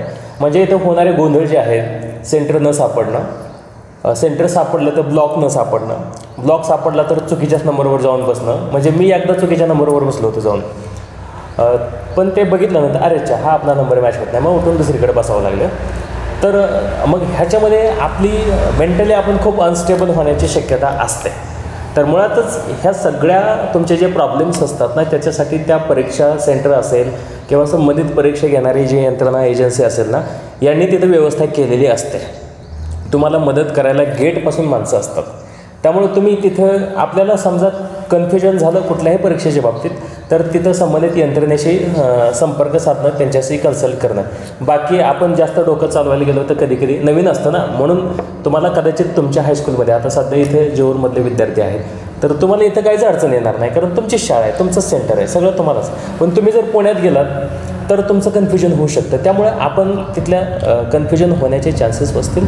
संबंधित यंत्रणेची मदत घेणं आणि सगळ्यात महत्त्वाचं म्हणजे आपण मेंटली स्टेबल राहणं खूप जास्त गरजेचं असतं. कारण परीक्षेच्या कालावधीमध्ये अशा प्रकारच्या घटना विद्यार्थ्याच्या परफॉर्मन्सवरती म्हणजे अफेक्ट करू शकतात. त्यामुळे आपण शांत राहायचं, काही फरक पडत नाही, काही कुठं जात नाही, आपल्याला काही म्हणजे कोणी लगेच डिस्क्वालिफाय करत नाही आपल्याकडून गोंधळ झाला म्हणून. ते हे तुम्ही जाणीवपूर्वक लक्षात ठेवा. आणि सेंटरला टायमिंगवरच पोचायचं. म्हणजे एक माझा फ्रेंड आहे, सो तो आधीच नोटीस दिली होती की आणि 10 मिनटं आधीच तुम्ही सेंटरच्या आतमध्ये येऊ शकता, त्यानंतर येऊ शकत नाही. माझा फ्रेंड बरोबर 10ला 5 कमी असताना गेटवर आला, त्याला बरोबर हाकललं त्यांनी. काय त्यांनी चौकशी केली नाही, तू 5 मिनटं लेट आहे, आउट. 5 मिनिट नाही मित्रांनो, 1 मिनिट लेट झाला तरी विद्यार्थ्यांना सेंटरला अलाउ न केल्याची उदाहरणं आहेत वेगवेगळ्या परीक्षांमध्ये. त्यामुळं आपण हा रुबाब काही बाळगायचं कारण नाही की ह्या चला जाऊयात आपण इकडे. आपण वेळ पाळायला शिकायचं, कारण भविष्यात आपण ऑफिसर होणार आहोत आणि ऑफिसर्सने वेळ पाळायची असते, वेळ सगळ्यांनीच पाळायची असते. तर आपण वेळ पाळायला शिकलं पाहिजे. पुढचा एक प्रश्न आहे बघा, रोहितचाच प्रश्न आहे परत, की तू आता परीक्षा दिली आहे, तुला काय वाटतं की तुझं पर्सेंटेज किती येईल, कशा पद्धतीचं तुझ्या स्वतःच्या परफॉर्मन्सवरून तू सांगू शकतो? मी आता 60 अटेम्प्ट केलेत आता मॅथ्सला आणि मला वाटतं की मी क्वालिफाय होईल, कारण की मी तेवढी मेहनत घेतली आहे. मला त्या मेहनतीवर माझा विश्वास आहे की मी क्वालिफाय होऊ शकतो. He is confident about his performance. असं कॉन्फिडन्स असणं गरजेचं असतं. ओव्हर कॉन्फिडन्सबद्दल मी बोलत नाही आहे. काही लोकांना ओव्हर पण कॉन्फिडन्स पण असतो, पण तुम्ही कॉन्फिडंट असणं, तुम्ही रिझल्ट सिक्युअर करणं, म्हणजे तुमचा जो पाहिजे आपल्याला रिझल्ट तो मिळवणं किंवा त्याच्या जवळपास जाणं, ह्या कॉन्फिडन्स असण्याच्या गोष्टी आहेत मित्रांनो. आणखी बरेचसे प्रश्न आहेत. वीक पॉईंट्स असतात आपल्यामध्ये, ते कुठले असू शकतील? म्हणजे या परीक्षेच्या बाबतीत विद्यार्थ्यांच्यामध्ये काही वीक पॉईंट्स असतात आणि ते असतील तर ते कसे अवॉइड करायचे? तुझा एखादा एक्सपिरियन्स असेल तो त्यांना सांग. ठीक आहे. मी एक म्हणजे अशी टेस्ट घेतली होती माझी स्वतःची, वीक पॉईंट्स काय. म्हणजे असं बसलो ऑन दी स्पॉट आणि ऑन दी स्पॉट पेपर दिला NDAचा, आणि त्यात मला कळलं की माझं वीक काय आणि स्ट्रॉंग काय. आणि असा एक चार्ट बनवला. स्ट्रॉंग झोन म्हटलं इथं स्ट्रॉंग झोन, वीक झोन म्हटलं की इथं वीक झोन. म्हणजे वीक झोनवर जास्त फोकस करा आणि स्ट्रॉंग झोनवर तेवढंच राहिलं. म्हणजे दोघं एकत्र झाले, समान झाले. लास्टच्या प्रिपरेशनला दोघं समान झाले की जेव्हा तुमचा स्ट्रॉंग झोन आहे त्याच्यावर जास्त मेहनत घ्या, म्हणजे तुमचं ऑटोमॅटिक स्ट्रॉंग सगळं होतं. म्हणजे आपण आपल्या स्ट्रेंथ आपल्याला माहिती असतात, तसं आपले विकनेसेस पण माहिती असतात. मी तुम्हाला सगळ्यांना स्वॉट ॲनालिसिस स्वतःचं कसं करायचं हे पण सांगितलेलं आहे बघा. नर्वसनेसबद्दल प्रश्न झाला. निगेटिव्ह मार्किंगबद्दल ऑलरेडी सांगितलं आहे, तो प्रश्न परत रिपीट झाला आहे बघा. साधारणपणे याला कॉन्फिडन्स आहेच, मी होईलच म्हणून. एक इंटरेस्टिंग क्वेश्चन आहे बघा, शिवमचा रिपीट केलं आहे त्याने, की गनबद्दल काय माहिती आहे का तुला, किंवा तू गन हाताळली का वगैरे. मी ती माहिती मित्रांनो तुम्हाला परत एखाद्या लेक्चरमध्ये डिटेलमध्ये देईल. म्हणजे मला जेवढी माहिती आहे ते विथ मेकॅनिझम मी ती माहिती पाहिजे तू सांग बाबा. कारण NDA डिफेन्स म्हणलं की गन आलीच. विद्यार्थ्यांना आकर्षण भरपूर असतं या गोष्टीचं, तर हरकत नाही. तुला माहिती असेल तर तू सांग. तसं आकर्षण वाढलंच आहे म्हणा आता पबजीमुळं मुलांच्यामध्ये भरपूर आकर्षण. उलट पबजीमुळं मुलांना मला वाटतं माहिती झाली गन कुठली असते, त्याचा ॲमो काय, त्याला काय रिकॉईल आहे, स्कोप काय वगैरे वगैरे, असं काय बरंच माहिती झालं आहेत अशा गेम्स. कारण ह्याच्यामध्ये म्हणजे आपल्याला माहिती असतं की फक्त AK-47 माहिती असते, किंवा इन्सासबद्दल माहिती असते, किंवा कार्बाईनसारख्या काही, किंवा बऱ्याचशा रायफलचे अनेक सगळे प्रकार आहेत, किंवा जे पिस्टल्स असतात त्याच्यामध्ये काही अनेक सगळे वेगवेगळे प्रकार असतात, वेगवेगळ्या बनावटीचे आणि त्याच्या वेगवेगळ्या कॅरेक्टरिस्टिक असतात. तर त्याच्याबद्दल मी तुमचं सेशनच घेईल नंतर, एखादं पॉवर पॉईंटवरती मी तुम्हाला नक्की दाखवेल. ऐश्वर्याचा प्रश्न आहे, your percentage in 10th and 12th class. किती मार्क्स होते बाबा तुला 10वीला आणि 12वीला? 10वीला मला 89.4 होते आणि 12thला मला 70% होते. म्हणजे मिनिमम जे क्वालिफिकेशन आहे ते त्यानं सिक्युअर केलं आहे. आणि मग असे त्यानं सांगितलं की 90+ मार्क्स नसल्यामुळे की मला SBIला जाता आलं नाही, 89% असल्यामुळं.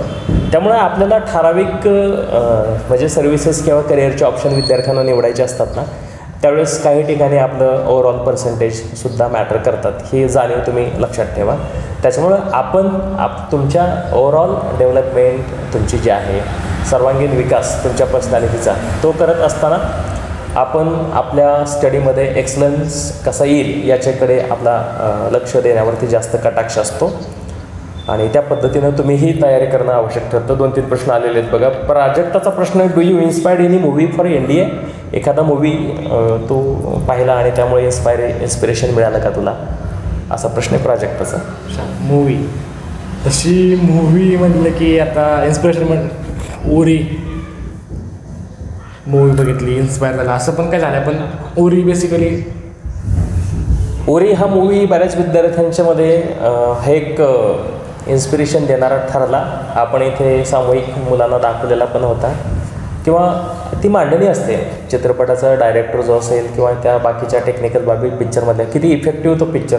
डिफेन्सवरती खूप सगळे चित्रपट येऊन गेले, त्यातले काही चित्रपट मात्र खूप जास्त गाजले. ह्याच्यामध्ये त्या चित्रपटाच्या निर्मात्यांचं, त्या चित्रपटामध्ये काम करणाऱ्या अभिनेत्यांचं कौशल्य, त्यांचं स्किल, त्यांची गुणवत्ता, ह्या सगळ्या गोष्टी मॅटर करतातच. पण ह्या सगळ्यामध्ये ते प्रेझेंटेशन खूप जास्त मॅटर करतं मित्रांनो. की एखादं, म्हणजे मी एक उदाहरण सांगतो की तुम्ही समजा असे बसलेले आहात एखाद्या शाळेमध्ये किंवा क्लासमध्ये किंवा कॉलेजमध्ये कार्यक्रम असेल, आणि त्या कार्यक्रमाला एखादं, म्हणजे अनेक पोलीस अधिकारी असतात, पण काही पोलीस अधिकाऱ्यांचा वेगळा इम्पॅक्ट विद्यार्थ्यांच्यावरती असतो. त्यामुळे विद्यार्थ्याला पोलीस व्हावं असं वाटतं. किंवा सिंघम बघितला की मुलांच्यामध्ये क्रेज निर्माण झाली बघा पोलीस अधिकाऱ्याबद्दल, बरोबर की. किंवा तुमचे क्रिशवाले सिरीज असेल तर त्याच्यामुळे विद्यार्थ्यांच्यामध्ये एक थोडा वेगळा खेळा वळवळू शकतो सायंटिस्टचा किंवा तशा पद्धतीचा. हे काही बाबतीत मॅटर करतं. हे रिलेटिव्ह आहे. मला असं वाटतं की ह्या गोष्टी रिलेटिव्ह असू शकतील.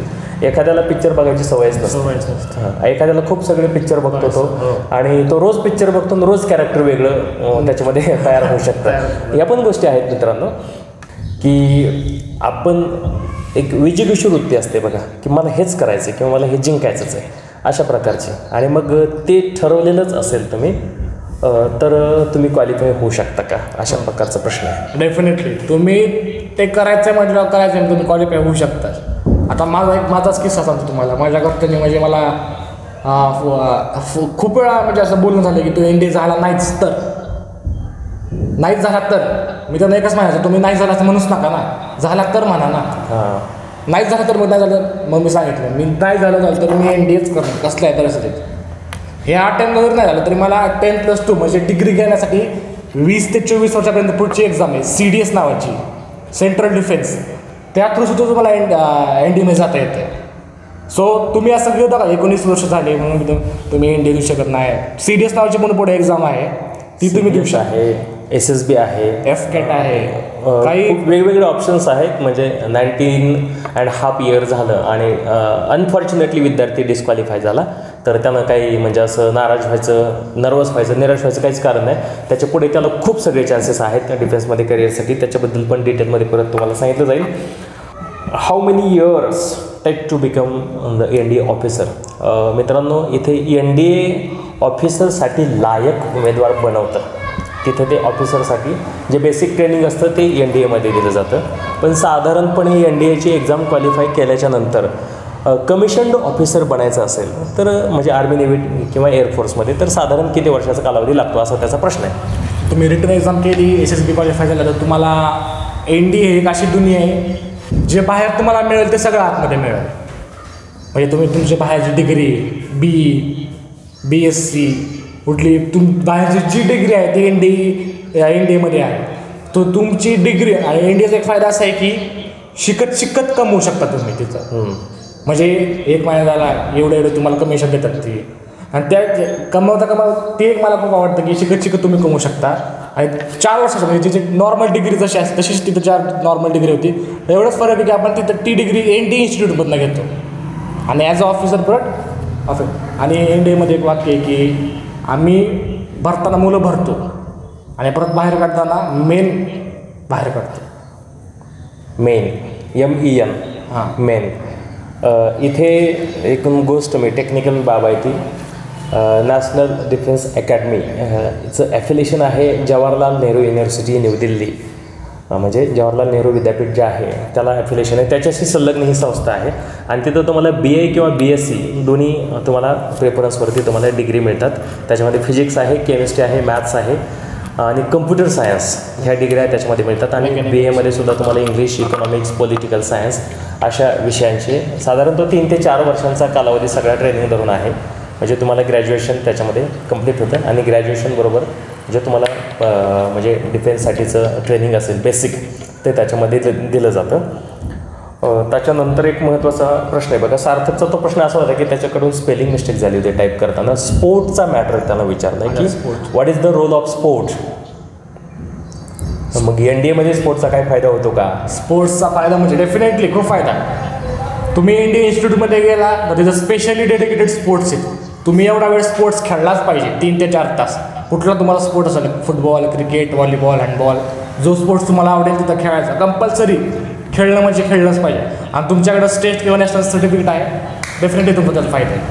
म्हणजे तुमच्याकडे जर स्पोर्ट्सचं सर्टिफिकेट असेल स्टेटचं किंवा नॅशनल लेवलचं, तर तुम्हाला सिलेक्शनसाठी फायदा आहे त्याचा. Very good. त्याच्यानंतर कॉन्फिडन्स असायला हवे की नसायला हवे? ऑब्व्हियसली असायला हवं. कॉन्फिडन्स शिवाय काहीच मॅटर करत नाही. तिथं यशवंतमध्ये यायचं तरी कॉन्फिडन्स पाहिजे मित्रांनो. म्हणजे कॉन्फिडन्स नसलेल्या लोकांचं आपल्याकडे काही काम नाही, हे मी जाहीरपणे सांगतो.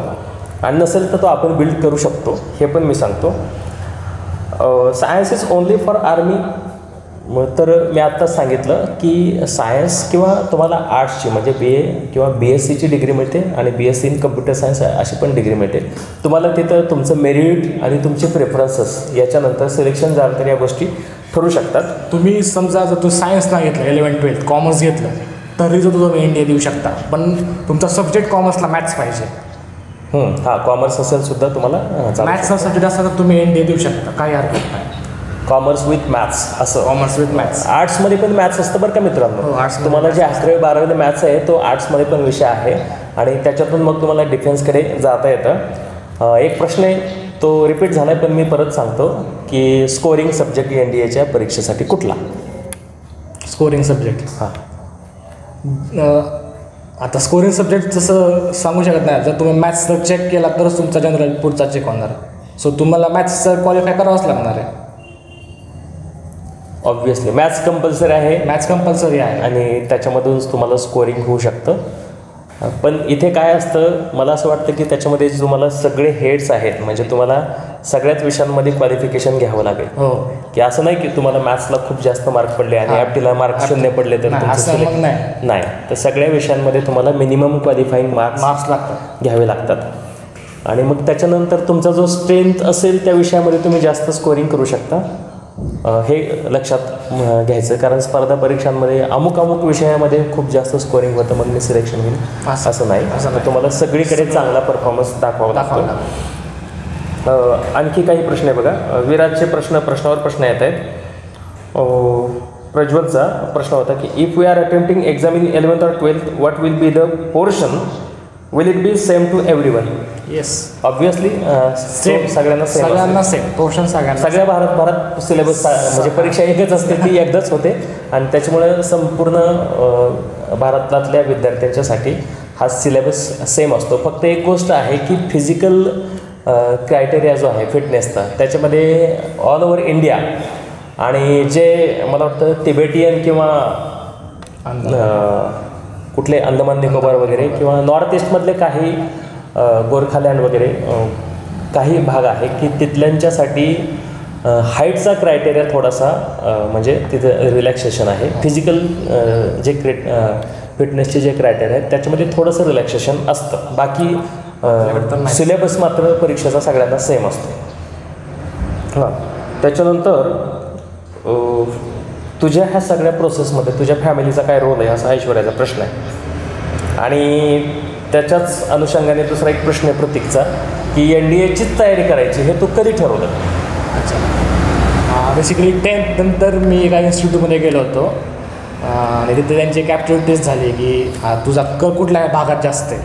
सो त्या कलमध्ये त्यांनी सांगितलं की तू, म्हणजे मी आधी PCB ठेवणार होतो, म्हणजे आधी माझा नीटचा कल होता, पण त्यांनी सांगितलं नंतर तू PCM ठेव, तुझं PCMमध्ये जास्त चान्सेस आहे. मग मी PCM घेतला. नंतर मला NDA विषय, म्हणजे आधी NDA ठरलं होतं पण नंतर आमचं ठरलं की PCB घेऊ, मग PCM घेऊ. मग शेवट त्यांनी सांगितलं की तू PCM ठेव. मग त्यात सांगितलं की तुझं NDAसाठी खूप चांगलं कल आहे वगैरे वगैरे, तुझा खूप अभ्यास पण चांगला आहे, तुझे बेसिक्स पण क्लिअर आहेत, सो तू NDAकडे जास्त फोकस कर.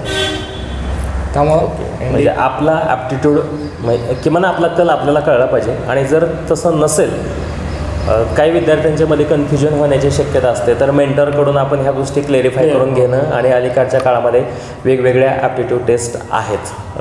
आपलं पण फ्युचरमध्ये इथं प्लॅनिंग असेल की आपण तशा पद्धतीची सुविधा विद्यार्थ्यांना उपलब्ध करून देऊ. एक प्रश्न आहे प्राजक्ताचा, बघा तुम्ही रिपीट केला आहे, त्याचं उत्तर तुला द्यायचं आहे की तू समजा नर्वस झाला तर काय करतो? नर्वस झाला? हां, होतं असेल ना कधी नर्वस झाला, नाही झाला तर काही प्रॉब्लेम नाही, पण कधी झाला तर तू काय केलंस बाबा? नर्वस झाल्यावर माझी एक सवय काय, पाय हलवतो मी अशी.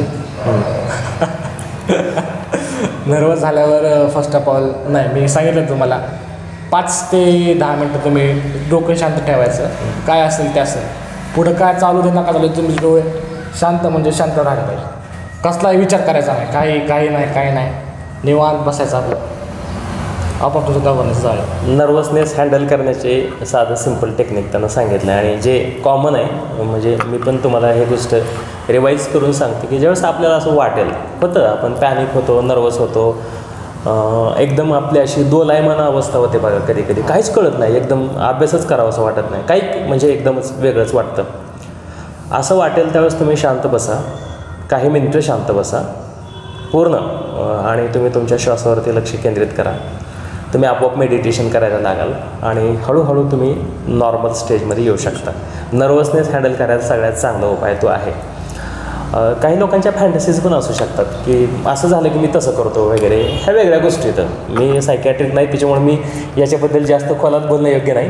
पण कुणाचे म्हणजे हॉबीज असतात बघा, की करमत नसेल तर ते म्युझिक ऐकतात, कोणी डान्स करतं, कोणी चित्र काढतं, असं या पण गोष्टी असू शकेल.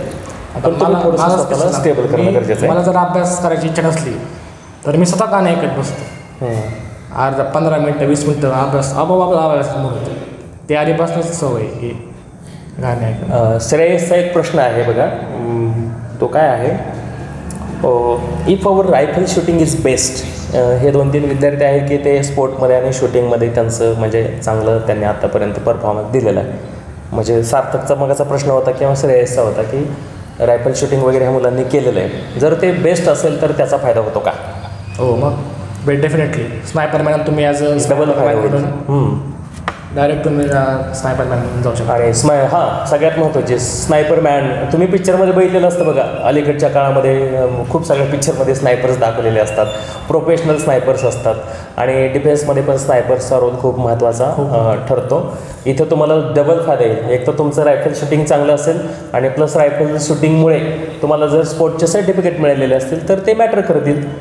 खूप छान आहे. म्हणजे अशा प्रकारचे स्पोर्ट्स तुम्ही डेव्हलप करणं तुमच्यामध्ये खूप तुमच्यासाठी पॉझिटिव्ह थिंग असू शकते. नवीन काय प्रश्न आलेला आहे बघा. येस, एक महत्त्वाचा प्रश्न आलेला आहे बघा तुझ्यासाठी की if you couldn't join the defence what will you do. म्हणजे तुझा प्लॅन बी काय असेल? प्लॅन बी माझा असा आहे की समजा मी जर NDA नाही क्वालिफाय झालो, अनफॉर्च्युनेटली होणारच आहे, आम्हाला आहे कॉन्फिडन्स, पण अनफॉर्च्युनेटली झालं नाही. समजा जर नाही झालं तर मी JEE मेन्सचा तो स्कोर आहे त्यानुसार मला ॲडमिशन मिळेल, CET आहे त्यानुसार मला ॲडमिशन कॉलेजमध्ये घेईल, डिग्री करत एक्झाम देईन कॉम्पिटेटिव्ह. हा माझा प्लॅन. लक्षात घ्या, म्हणजे आता NDA झालं नाही तर तो इंजिनिअरिंग करेल, इंजिनिअरिंग केल्यानंतर त्याला आणखी जास्त स्कोप आहे, तो आर्मीसाठी, नेव्हीसाठी आणि एअरफोर्ससाठी परत SSBला एलिजिबल होतो, आणि त्याला वयाच्या साधारण 25व्या वर्षापर्यंत नंतर डिग्रीनंतर त्याला जवळजवळ तिथं 3 ते 4 वर्षांचा कालावधी मिळतो डिफेन्ससाठी, म्हणजे प्रिपरेशन करण्याचा किंवा क्वालिफाईड होऊन डिफेन्समध्ये एंटर करण्यासाठीचा. त्यामुळे हाल नाही छोडेंगे, डिफेन्समध्येच जाणार पण डेफिनेटली. आणि तिथून पण त्याला फक्त काय होईल की त्याचं ट्रेनिंग NDAमधून खडकवासल्यातून झालेलं नसेल, एवढाच फरक असेल. तिथूनसुद्धा तो कमिशन्ड ऑफिसर म्हणून जाऊ शकतो आर्मीसाठी.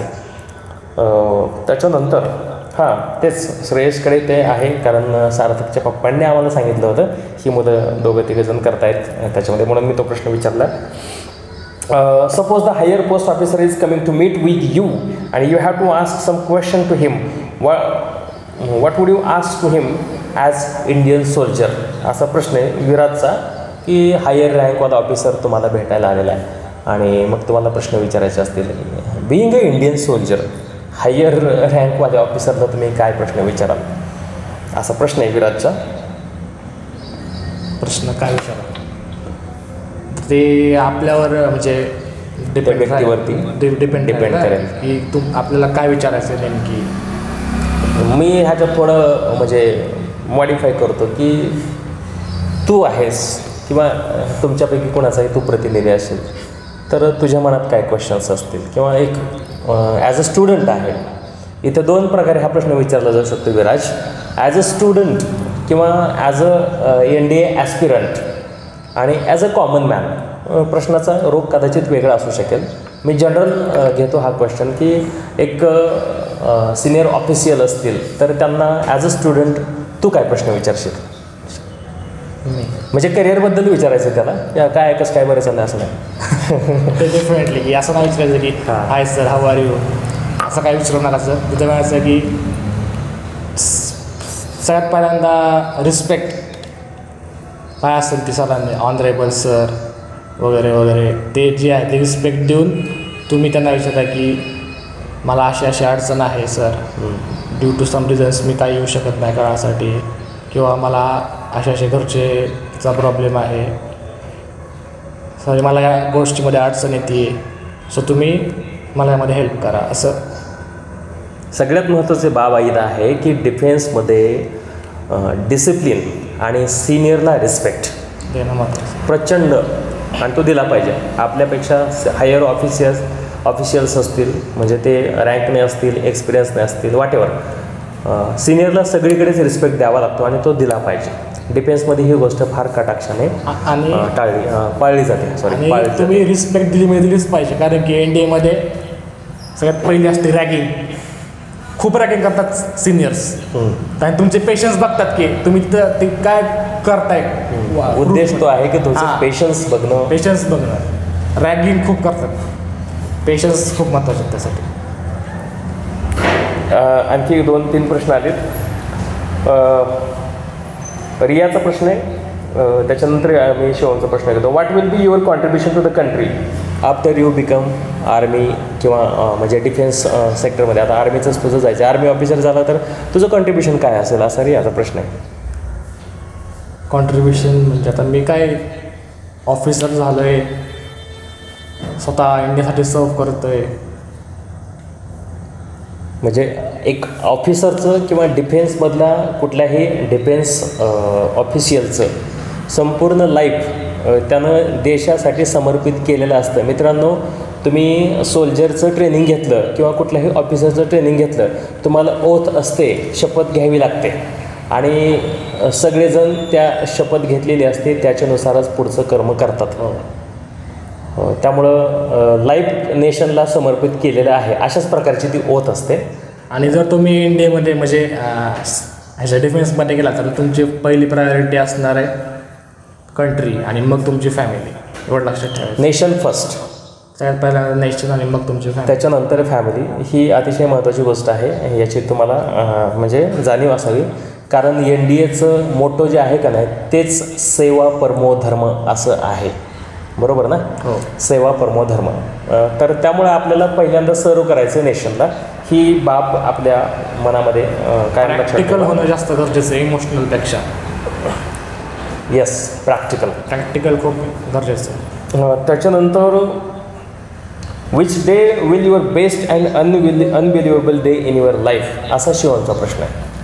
तुझ्यासाठी सगळ्यात म्हणजे अविस्मरणीय आणि संस्मरणीय म्हणजे दोन्हीचा एकच अर्थ होतो किंवा एक महत्त्वाचा दिवस तुझ्या जीवनातला कोणता असेल.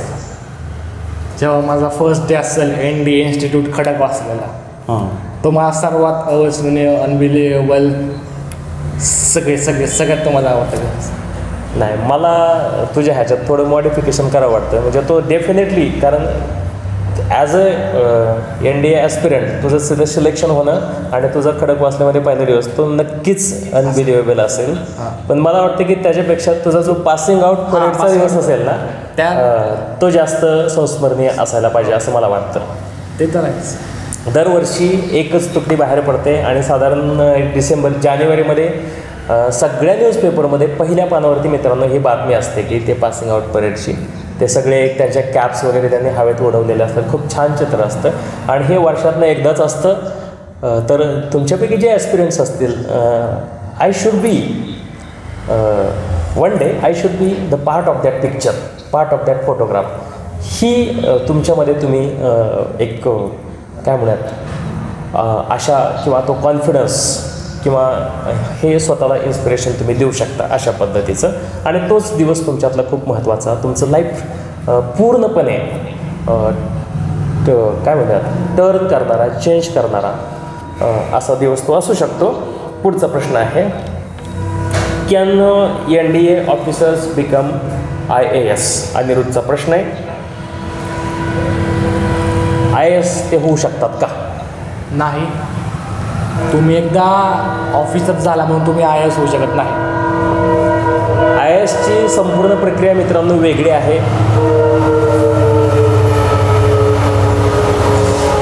म्हणजे थोडक्यात सांगतो, साधारण 32 इयर्सपर्यंत तुम्हाला म्हणजे प्री देता येते. त्याच्यामध्ये काही अटेम्प्ट्स आहेत, म्हणजे इथं एज रिलॅक्सेशन थोडं जास्त आहे. पण वयाचं 25शी ओलांडली तुम्ही किंवा 25-25.5 वर्ष तुम्ही ओलांडलं ना की डिफेन्सचे बऱ्यापैकी दरवाजे आपल्याला बंद होतात. काही अपवादात्मक गोष्टी म्हणजे कंडिशन्स वगळल्या तर. आणि डिफेन्सची संपूर्ण सिस्टम, सिलेक्शन प्रोसेस, क्रायटेरिया ह्या सगळ्या गोष्टी भिन्न आहेत आणि IASच्या भिन्न आहेत. डिफेन्स सर्व्हिसेस वेगळं आणि सिव्हिल सर्व्हिसेस वेगळं, पोलीस सर्व्हिसेस वेगळं असं. त्याच्यामुळं तुम्हाला इथे स्विच करता येत नाही. तुम्हाला कदाचित हां एखादा विद्यार्थी IAS किंवा IPS असेल तर तो पुढे डिफेन्समध्ये जाऊ शकतो बरं का. रॉसारख्या म्हणजे एजन्सीमधून जाऊ शकतो, NIS मध्ये NIS जाऊ शकतो, असं त्याला चान्सेस आहेत. अगदी IB मध्ये तो जाऊ शकतो किंवा CBIमध्ये पण जाऊ शकतो. म्हणजे आपल्याला ह्या काही ठराविक संस्था माहिती आहेत. तर त्याच्यामध्ये तुम्ही, आणि त्याच्यामध्ये फक्त IAS किंवा IPSवालेच अधिकारी असतात असं नाही, तर त्याच्यामध्ये डिफेन्समधले सुद्धा अधिकारी निवडले जातात. ठीक आहे. त्याच्यानंतर which moment change your life असा प्रश्न आहे शिवमचा. तुझं उत्तर दे त्याचं. लाईफ चेंज झालं आहे का तुझं अजून का व्हायचं आहे? तोच प्रश्न आहे परत एकदा, which day is your life changing day? दोघांचाही प्रश्नाचा रोग सारखाच आहे की लाईफ चेंजिंग किंवा मग असे सांगितलं ना मेमोरेबल डे, कदाचित तोच लाईफ चेंजिंग डे किंवा मोमेंट असू शकेल ना. फ्युचर प्लॅन्स काय आहेत तुझे असा एक प्रश्न आहे. काही ठराविक विद्यार्थी प्रश्न विचारत आहेत, बाकीचे काही विद्यार्थी प्रश्न विचारत नाहीत. हां, किती वर्षापर्यंत म्हणजे सर्व किती वर्षापर्यंत म्हणजे रिटायरमेंटची एज किती असते? Okay, very good question. तू आता सांग VRSचे प्लॅन्स काय असतात त्याच्यामध्ये, किंवा कमिशन्ड ऑफिसर म्हणून ज्यावेळेस आपण जातो त्यावेळेस आपल्याला देशाला किती काळ सर्व्हिस देता येते आणि त्याच्यानंतर तुम्ही म्हणजे त्या बंधातून मुक्त होऊ शकता असं. सर तुम्ही कमीत कमी 15 वर्ष सर्व करू शकता आर्मीसाठी. एअरफोर्ससाठी, नेव्हीसाठी कमीत कमी 12 वर्ष सर्व करू शकता. आणि जर तुम्हाला रिटायरमेंट जर घ्यायची असेल आर्मी, नेव्ही, एअरफोर्समधून, तर तुम्ही कमीत कमी देशासाठी 7 ते 8 वर्ष सर्व करा. तुम्हाला रिटायरमेंट करून घेता येते. आणि त्यानंतर तुम्हाला जर जॉब करायचा असेल तर तुम्हाला कंपनी डायरेक्ट हायर करते ॲज अ मॅनेजर म्हणून, जी एक चांगली पोस्ट आहे की तुम्हाला, कारण की तुम्ही एका इन्स्टिट्यूटमध्ये बाहेर पडलाय. आणि कुठल्या कंपनीसाठी डिसिप्लिन महत्त्वाची आहे. ती डिसिप्लिन आपल्यामध्ये आहे आणि आपण ती दुसऱ्यांना देऊ शकतो. म्हणून ती कुठली कंपनी तुम्हाला हायर करू शकते ॲज अ मॅनेजर म्हणून. म्हणजे तुम्ही डिफेन्समध्ये सर्व करू शकता मिनिमम 15 वर्षाचं किंवा 12 वर्षाचं. नेव्ही आणि एअरफोर्ससाठी, आर्मीसाठी 15 वर्षाचं तुम्हाला सर्व करावंच लागतं. त्याच्यानंतर तुम्ही स्वेच्छानिवृत्ती घेऊ शकता, म्हणजे डिफेन्स सोडू पण शकता. आणि डिफेन्स सोडल्यानंतर तुम्ही तुमच्या आवडीच्या क्षेत्रामध्ये पण करिअर करू शकता. म्हणजे मल्टीनॅशनल कंपनीज असतात त्याच्यामध्ये हायर पोस्ट. कारण का तर तुम्ही सगळं जे ट्रेनिंग त्याला द्यायला पाहिजे ते सगळं ऑलरेडी तुम्हाला मिळालेलं आहे. बेस्ट ट्रेनिंग तुम्ही घेतलेलं आहे.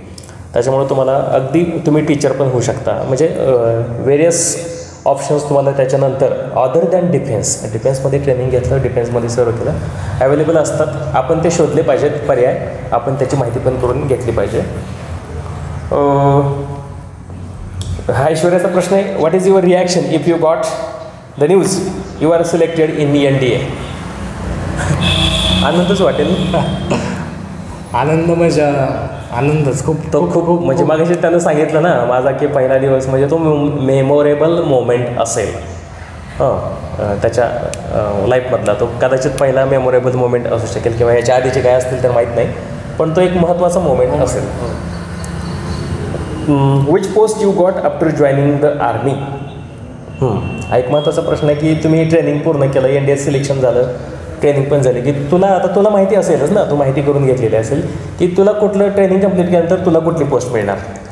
बेसिकली समजा तुम्ही खूप जास्त मेहनत म्हणजे ट्रेनिंगमध्ये जास्त मेहनत घेतली तर तुम्ही लेफ्टनंट किंवा मेजर होता, आणि जर रेग्युलर घेतली तर तुम्ही ॲज अ कॅप्टन म्हणून बेसिकली तुम्ही जाऊ शकता कुठली ट्रेनिंग कंप्लीट केल्यावर. ओके, म्हणजे मला वाटतं सब लेफ्टनंट त्याच्यानंतर कॅप्टन, मेजर अशा रँक्स आहेत ना, तर तुमचा परफॉर्मन्स तुम्हाला हायर पोस्ट पण मिळवून देऊ शकतो. Okay, good. कारण SSBमध्ये पण अशाच पद्धतीची सिस्टम आहे मित्रांनो, की त्या ठराविक पोस्टसाठी म्हणजे फ्लाईट लेफ्टनंट असेल किंवा सब लेफ्टनंट असेल किंवा लेफ्टनंट असेल, अशा प्रकारच्या पोस्टसाठी SSB म्हणजे नेहमी म्हणजे आणखी वर्षभर चालणारी प्रक्रिया बरं का SSBची. मी ते जाणीवपूर्वक वर्षातनं 2 वेळा नोटिफिकेशन येतं, पण बॅचेस मात्र खूप जास्त कालावधीपर्यंत त्या चालू असतात SSBमध्ये. त्याच्यानंतर आणखी एक क्वेश्चन आहे की टीम स्पिरिटबद्दल. काही प्रश्न वरती राहिलेले आहेत बघा. फ्युचर प्लॅन्स काय आहेत, तो एक प्रश्न आहे. तुझे फ्युचर प्लॅन्स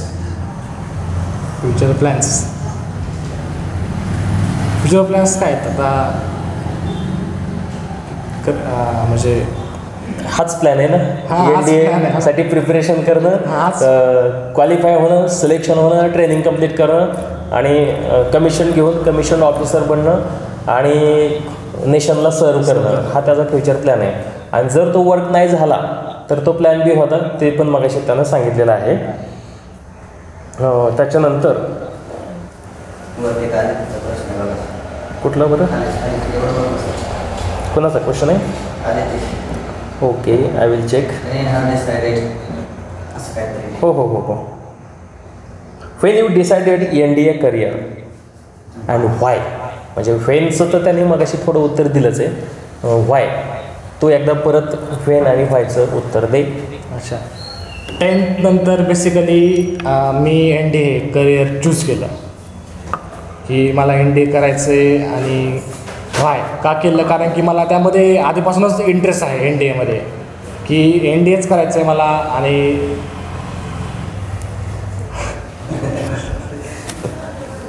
त्यामध्येच मला जास्त कल आहे, त्यामुळं मी प्रेफर केलं की एक मला इथं महत्त्वाचा मुद्दा सांगायचा आहे बघा, की अशा प्रकारचे आपण मुक्त संवाद ऑर्गनाईज करतो आहे, आपण पहिल्यापासूनच करतो आहे बरं का.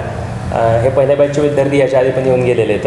याच्यातनं काही गोष्टी तुम्हाला क्लेरिफाय होतात. थोडंसं कधी मुलं आमच्याशी पण बोलताना कदाचित हातचा राखून ठेवत असतील, पण जसं वेदांत म्हणतो आहे की मी 10th नंतर मी हे ठरवलं. तुमच्यापैकी बऱ्याच जणांना 8वीत चान्स आहे, 9वीत चान्स आहे.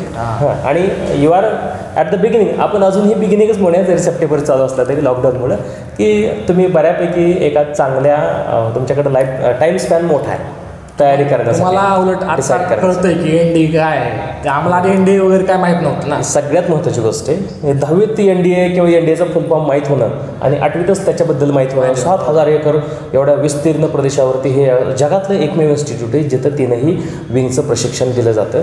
खूप महत्त्वाच्या गोष्टी आहेत ह्याच्यामध्ये. आणि ह्या सगळ्याबद्दल नुसती माहिती करून घेणं इथपर्यंत नाही आहे, तर आपल्याला जर त्यामध्ये इंटरेस्ट असेल तर आपण काय तयारी केली पाहिजे, त्याही गोष्टी तुम्हाला आत्ता इथे कळलेल्या आहेत. आणखी काही प्रश्न आलेत बघा. तू किती तास अभ्यास करतो? अभिजितचा प्रश्न आहे. डेली म्हणजे मॅथ्ससाठी मी 3 तास आणि GETसाठी 2 तास, म्हणजे डेली 5 तास अभ्यास. आणखी 2-3 महत्त्वाचे क्वेश्चन्स बघा. प्रत्येकचा spectacle matters in the NDA. Matter करतं ते. हो, मॅटर करतं की त्यांची एक रेंज आहे की 0.5 पासून जे 4.0 ही रेंज, या रेंजमध्ये तुम्ही बसू शकता. या रेंजमध्ये तुम्ही बसू शकता, त्याच्या पुढे तुमचा नंबर. 9वीच्या आणि 10वीच्या विद्यार्थ्यांना म्हणजे आपला जो आता पुढं येणारा ऑप्टिक्सचा भाग आहे, तर त्याच्यामध्ये मायोपिया, हायपरमेट्रोपिया वगैरे त्याच्याबद्दल माहिती आहे. आणि ती व्हिजन नेमकी कशी असते, म्हणजे 6.6 काय आहे, 6.9 काय आहे, 6.12 काय आहे हे, आणि बाकीचे काही म्हणजे जे डिफेक्ट्स असतील तर त्याला कशा पद्धतीचं रिलॅक्सेशन आहे किंवा नाही, प्रिफरेबल आहे की नाही वगैरे ह्या गोष्टीचं मी डिटेलमध्ये त्यावेळेस मला तुम्ही आठवण करा, मी लेक्चरमध्ये सांगेन. कारण काही गोष्टी मला इथे त्यावेळेस म्हणजे बोर्डवरती तुम्हाला क्लिअर करायला लागतील. तोंडी सांगितलं तर काय पण मॅटर करतं. स्पेक्स असणं किंवा त्याची मर्यादा किती असणं ह्या गोष्टी सगळ्यात जास्त मॅटर करतं एअरफोर्समध्ये, हे पण लक्षात ठेवा तुम्ही. त्याच्यानंतर एज लिमिटचं सांगितलं की NDAच्या सिलेक्शनसाठी एवढं एज लिमिट आहे. डिफेन्समध्ये तुम्हाला ऑफिसर म्हणून 25 to 25+ म्हणजे 25.5 आणि मॅक्सिमम एज म्हणजे UPSCच्या थ्रू तुम्हाला जायचं असेल तर 32 वर्ष. ओपन कॅटेगरीचं सांगतो मी. हे एज लिमिट वेगवेगळ्या ऑफिसरच्या रँकसाठी वेगवेगळी एज लिमिट आहे.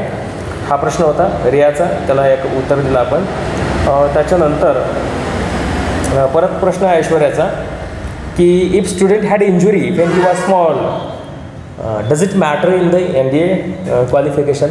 जर लहानपणी त्याला काही इंजुरी वगैरे झालेली असेल तर. पण कशा टाईपची injury? That depends upon the type of injury. हां, ती जर इंजुरी त्याला कुठेच अडचण ठरत नसेल तर काही प्रॉब्लेम नाही. हां, किंवा म्हणजे काही वोंड्स असतील, त्याचे घाव असतील वगैरे, तर त्याने काही फरक पडत नाही. पण तो एखादा जर डॅमेजिंग असेल तर मेडिकलमध्ये त्या गोष्टी कदाचित म्हणजे तो मेडिकलचा भाग आहे. म्हणजे ब्रोकन बोन्स वगैरे पण लहानपणी असेल तर ते मला वाटतं बऱ्यापैकी कवर होऊ शकतात गोष्टी. म्हणजे ठीक आहे. त्याच्यानंतर लोंढेचा प्रश्न आहे बघा. गोरक्ष आणि ब्रदर्स दोघांचाही भावाभावांचा प्रश्न असेल तो किंवा एकटाचा असू शकेल की IPS ऑफिसर बनण्यास काय करावं लागेल. तर IPSबद्दल मी सांगतो. UPSC द्यावी लागते मित्रा. UPSC देण्यासाठी कुठल्याही मान्यताप्राप्त विद्यापीठाची आपल्याकडे डिग्री असणं आवश्यक असतं. आणि UPSCमध्ये IAS, IPS, IFS अशा रँक्स असतात. त्याच्यामध्ये तुम्हाला म्हणजे तुम्ही जर खूप बेस्ट स्कोर, जसं की मगाशी त्यांनी सांगितलं लाखो विद्यार्थ्यातनं 470, तसं इकडं सुद्धा तुम्हाला काही शेकड्यात इंटरव्ह्यूसाठी हजारात विद्यार्थी असू शकतात. 1000, 2000, 1500 वाटेवर ते दरवर्षीच्या म्हणजे संख्येनुसार ठरेल. तर तुम्हाला UPSC मात्र द्यावी लागते. UPSCमधून तुम्हाला जर कदाचित नाही पॉसिबल झालं तर MPSCमध्ये पण तो IPS होत नाही, त्याला प्रमोशनने IPSपर्यंत जाता येऊ शकतं. म्हणजे PSI असेल, DYSP असेल, अशा प्रकारचे MPSCमधून प्रोव्हिजन्स आहेत पोलीस ऑफिसर बनण्यासाठी. आणि UPSCमधून तुम्ही डायरेक्ट म्हणजे पोलीस सर्व्हिसेसमध्ये. आणि त्याच्यानंतर आणखी एक सेंट्रल सर्व्हिसेसमध्ये म्हणजे जे सेंट्रल पोलीस सर्व्हिसेस असतात ना, त्याच्यामध्ये सुद्धा तुम्हाला ऑफिसर बनता येतं. त्याच्याबद्दल बऱ्याच विद्यार्थ्यांना माहिती नसते.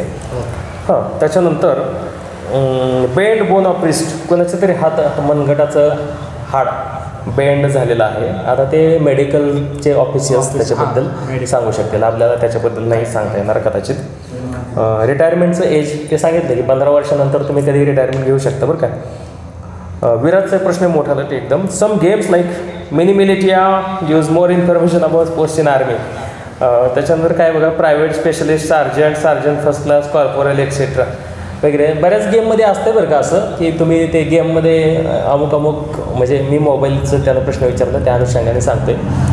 तुमचं काय ते बंद झालेलं आता PUBG किंवा ते काय असतं ते मला आता ते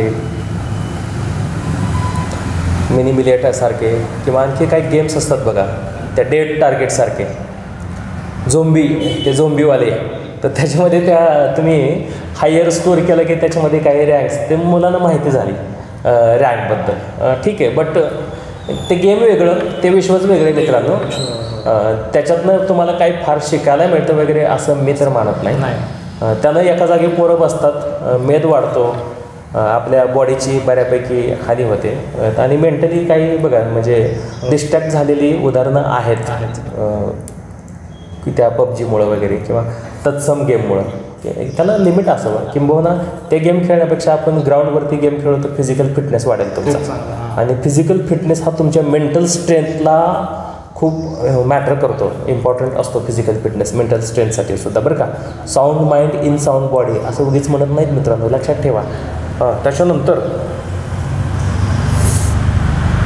question is that there is sequence. आर्मीच्या पोस्टमध्ये सिक्वेन्स असतोच ना मित्रा.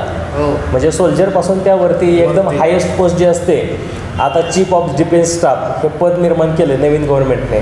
त्याच्या आधी जे आर्मीचे चीफ असतात त्यांना जनरल असं म्हटलं जातं, नेव्हीचे चीफ असतात त्यांना ॲडमिरल असं म्हटलं जातं, एअरफोर्सचे जे असतात त्यांना एअर चीफ मार्शल असं म्हटलं जातं. आणि त्याच्या खाली मग बाकीचे जे मागाशी ज्यांना सांगितलं तसा तो सिक्वेन्स असतो आर्मी नेव्ही एअरफोर्सेसमध्ये. त्याच्याबद्दलसुद्धा तुम्हाला क्लासमध्ये परत डिटेल्स सांगितलं जाईल. Okay, question is that. Okay, असतोच. फ्री फायर, हां ते गेमचं, हां ठीक आहे. ओके, तो प्रश्न एक आहे, रिपीट आला आहे बघा परत. Which is your feeling when you are soldier of India. हा प्रश्न परत परत रिपीट होत आहे. तुला कसं वाटेल सोल्जर किंवा ऑफिसर झाल्यानंतर? आय थिंक त्याचं एक गोलच आहे ना, की मला खूप प्राऊड मुवमेंट असेल, प्राऊड फील होईल बघा, की मी एक ऑफिसर म्हणून झालो आणि माझ्या अंडर माझे मित्र आहेत, भाऊ आहेत, त्यांना मला सपोर्ट करायचा आहे, त्यांना इन्स्पायर करायचं आहे प्रत्येक लढाईसाठी. म्हणजे आपण सगळे ज्यावेळेस आपलं एखादं गोल असतं आणि ते गोल सिक्युअर केलं, ते गोल ॲचिव्ह केल्यानंतर आपल्याला त्याबद्दल बोलायला बराच अधिकार प्राप्त होतो आणि त्याच्यातून लोकांना आपल्याला इन्स्पिरेशन देता आहे, म्हणजे ॲस्पिरंटला इन्स्पिरेशन देता येते. ऑब्व्हियसली चांगलंच वाटेल त्याला, असं तो सांगतो आहे. एक प्रश्न आहे बघा, प्रत्येकचा प्रश्न आहे की NDA is tough than IIT असं म्हणतात, म्हणजे ह्याच्या दोन्हीपैकी कोणतं टफ आहे किंवा तसं असेल तर ते खरं आहे का बाबा, असा प्रश्न आहे. तर आता तू दोन्ही पण परीक्षा दिल्यात ना, JEE पण दिली आणि NDAची पण परीक्षा दिली, तर तू सांग बाबा. मी सांगतो, NDA रिटर्न टफ नाही आहे जेवढी JEE आहे तेवढी. NDA जे नंतर SSBमध्ये जे आहे ते टफ आहे. रिटर्न एक्झाम काही टफ नाही आहे as compared to JEE. Point to be noted, SSBची जी सिलेक्शन प्रोसिजर आहे ती one of the toughest process in India. म्हणजे असं म्हटलं जातं किंवा असे किस्से आम्ही ऐकलेत की, म्हणजे मला माहीत नाही पण मी असं ऐकलं की ज्यावेळेस मी सिलेक्शन सेंटर साऊथला गेलो होतो, आमच्या बॅचच्या आधीच्या मुलांच्यामध्ये तिथे चर्चा होती की बाबा इथे एक IAS क्वालिफाय केलेला पण विद्यार्थी आला होता, पण तो डिस्क्वालिफाय झाला. असं पण होऊ शकतं, म्हणजे माहीत नाही त्याचा व्ह्यू कसा असेल किंवा तिथले सिलेक्शनचे क्रायटेरिया काय असतील, त्या क्रायटेरियामध्ये आपण बसलं पाहिजे. हां, त्यामुळे ह्या दोन वेगळ्या प्रक्रिया आहेत, लेवल वेगवेगळे आहे. त्यामुळे म्हटलं तर दोन्ही पण टफ आहेत, फक्त इथे ही लेवल टफ असेल, दुसरीकडची वेगळी लेवल टफ असेल असं. त्याच्यानंतर आणखी काही प्रश्न असतील तर बघा, किंवा तुमचा प्रश्न राहिला असेल याच्यातला आणि तो मी इथे काउंट नाही केला तर तो प्रश्न कृपया परत रिपीट करा. तोपर्यंत आदित्यचा प्रश्न आपण घेऊ. म्हणजे ठराविक ते सुट्ट्या असतात का इंडियाच्या सर्व्हिसमध्ये? असतात हॉलिडे, ठराविक सुट्ट्या असतात. म्हणजे महिना म्हणजे मंथवर असतात का इयर्सवर असतात? इयर्सवर असतात, मंथवर नसतात. NDA क्वालिफाय झाल्यावर ट्रेनिंग किती वर्षाची असते? 4 वर्षाची आपली डिग्री असते आणि 1 वर्षाची स्पेशल ट्रेनिंग असते. म्हणजे डिग्रीमध्ये पण तुम्हाला हे ट्रेनिंग दिलंच जातं बरं का. म्हणजे डिग्रीचा अभ्यास होतो, त्याच्या पॅरलरी तुमचं ट्रेनिंग असतं. फिजिकल, मेंटल, सोशल, हे जे वेगवेगळे ॲस्पेक्ट असतात त्याच्या अनुषंगाने तुम्हाला डिग्री चालू असताना पण ट्रेनिंग दिलं जातं. तुम्हाला फिजिकल फिटनेस अगदी म्हणजे वेपन हँडलिंगपासून ते सगळ्या गोष्टी तुम्हाला कॉम्पॅक्ट टेक्निक दिल्या जातात. जसं की मगाशी त्यांनी सांगितलं की ज्या ग्रुप टास्क असतील, इंडिव्हिज्युअल टास्क असतील, त्याचं प्रिपरेशन करून घेतलं जातं. आपण ज्या देशाच्या डिफेन्ससाठी सर्व करणार आहोत त्या देशाची संपूर्ण भौगोलिक माहिती दिली जाते, अर्थव्यवस्थेची सुद्धा माहिती दिली जाते, न्यू टेक्नॉलॉजी काय आहेत त्याची पण माहिती दिली जाते. आणि ते सगळं पूर्ण केल्याच्या नंतर तुम्ही प्री कमिशन्ड ट्रेनिंग असतं परत एकदा, ते, आणि त्याच्यानंतर तुम्ही ट्रेनिंग म्हणून म्हणजे तुम्ही परत कमिशनवरती जाऊ शकता असं. जर आपण अकॅडमी करून आर्मी केली, अकॅडमी म्हणजे अकॅडमी नसते का, अकॅडमी ते परीक्षा दिली आपली आर्मीचं म्हणणार ते केलं, परीक्षा दिली आणि मेडिकल मारून. पण ते तू नुसतं म्हणजे असं रँक होल्डर ना, म्हणजे हे नाही बनणार, ऑफिसर नाही बनणार तू. नाही, तू फक्त असं सोल्जर किंवा हेच बनणार ना, मग ते देऊ शकतो की तू तसं केलं तर देऊ शकतो की. तुम्हाला जर हायर ऑफिशियल व्हायचं असेल तर हां, ही रँक म्हणजे तुम्हाला ती होईल तर मग त्यासाठी एक्झाम आहे. सोल्जरमध्ये ह्याला बी एक गोष्ट आली नाही, युनिफॉर्म युनिफॉर्मच येईल फक्त स्टार बेस येतो. त्यासाठी परीक्षा हां, ते देतात. हां, ते तुला देते. इन फील्ड किंवा इन सर्व्हिस तुला प्रमोशनला चान्सेस असतात. असतात, हो. म्हणजे की तू तुझ्या ह्याच्यावर आहे ना, ते तुझ्या तू कसं performance. करतोय त्यावर सगळं डिपेंड आहे. मग तू हळूहळू प्रमोशन काय प्रश्न आहेत बघा आणखी? मिळून जातो. 1.5 वर्ष. इथल्या मुलाचे प्रश्न आपण नंतर हां म्हणजे तुमच्यापेक्षा यांना पण तुम्ही इथं थांबू शकता ना. आता तुम्ही समोर विचारू शकता नंतर. एक पुढचा प्रश्न आहे बघा. चेस्ट मेजरमेंट क्रायटेरिया ती 5 सेंटीमीटर फुगवता आली पाहिजे. IAS ऑफिसरबद्दल इन्फॉर्मेशन शिवमला पाहिजे आहे. शिवमचं काय ते मी नंतर सांगेन तुम्हाला. पॅरलल ऑप्शन्स NDAला आहेत का? तर काही ऑप्शन्स आहेत बघा. पॅरलल म्हणजे कसं की तुम्ही जर आत्ता गेला नाहीत 19.5 नंतर इथे तुम्ही मिस झालं तर तुम्हाला डिफेन्समध्येच ऑफिसर व्हायला बाकीचे चान्सेस असतात की जसं आपण सांगितलं डिग्री घेऊन तुम्ही इंजिनिअरिंगची किंवा काही ठराविक सायन्समधले विषयाचं स्पेशलायझेशन घेऊन तुम्ही SSBसाठी मल्टिपल ऑप्शन्स आहेत त्याच्यामध्ये बरं का. आर्मी नेव्ही एअरफोर्ससाठी नेव्हल अकॅडमीमध्ये साठी सुद्धा तुम्हाला काही ऑप्शन्स आहेत त्याच्यामध्ये. तिथं तुम्ही जाऊ शकता. अगदी मी इथं हे पण नमूद करू इच्छितो की 12वी नंतर NDA नाही जायचं तुम्हाला पण SSBला जायचं आहे तर जसं यांनी सांगितलं की 70% आता तो म्हणजे TSच्या थ्रू तसंही तुम्ही आर्मी नेव्ही एअरफोर्सला जाऊ शकता. मी ते सुद्धा गेलेलं आहे. फक्त तिथं मात्र त्यावेळेस मला काहीच माहीत नव्हतं. मी लोणावळ्याला जाऊन आलो. मी IAS लोणावळ्याला बघा आणि आम्हाला काहीच माहीत नव्हतं. म्हणजे आम्ही नुसतं आम्हाला अप्लाय केलं पत्र आलं आम्ही गेलो की बाबा इंग्लिशची तयारी करावी लागते किंवा विषय खरोखर आम्हाला त्यावेळेस काहीच माहीत नव्हतं.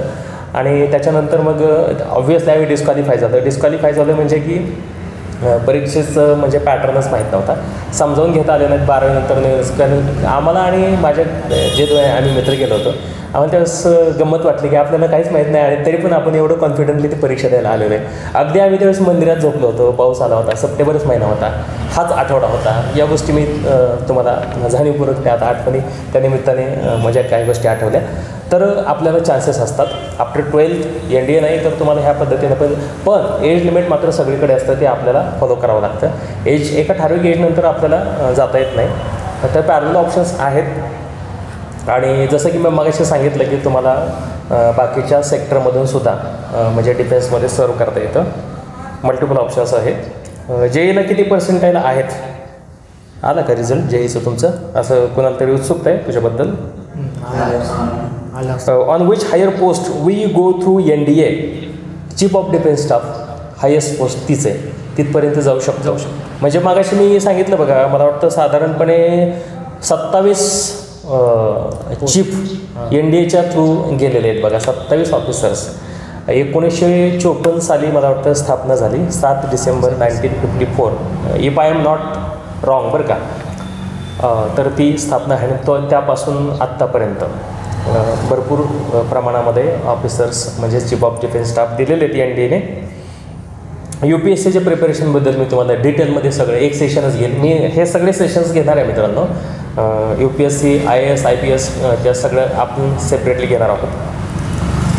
त्याच्यानंतर is NDA better than CDS combined defence services आणि NDA असं कम्पॅरिझन करून प्रश्न विचारला आहे.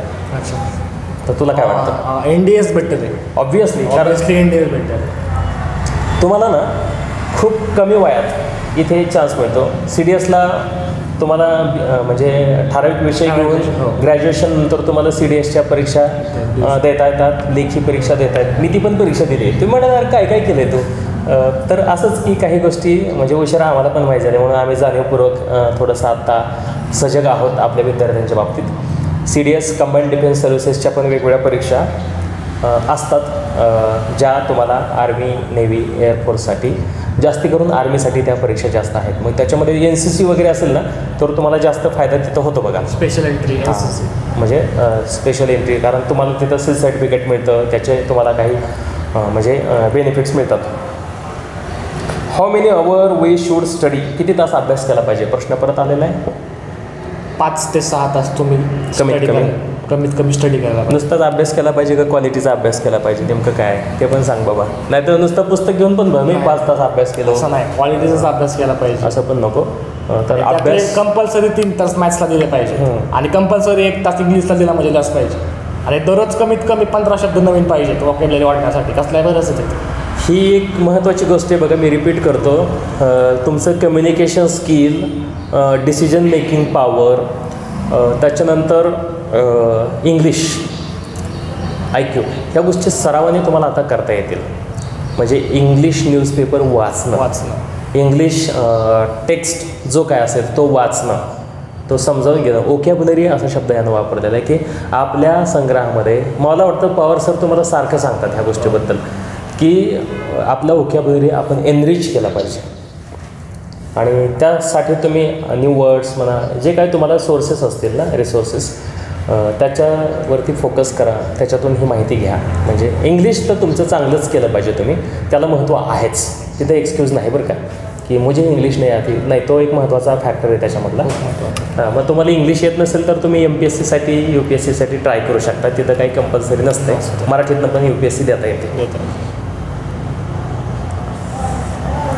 व्हॉट इज CDS एक्झाम, आणि त्याच्या आधी एक प्रश्न आहे, did you meet any officer who became officer through NDA? If yes, what is your experience? छान प्रश्न आहे बघा. NDAमधून ऑफिसर जे झालेले त्यांच्यापैकी कोणाला तू भेटला आहेस का? हो. आणि जर तसं असेल तर तुझा एक्सपिरियन्स काय आहे, तुला त्यांच्याकडून काय शिकायला मिळालं? अच्छा, माझा एक भाऊच आहे, तो सध्याचा मेजर आहे.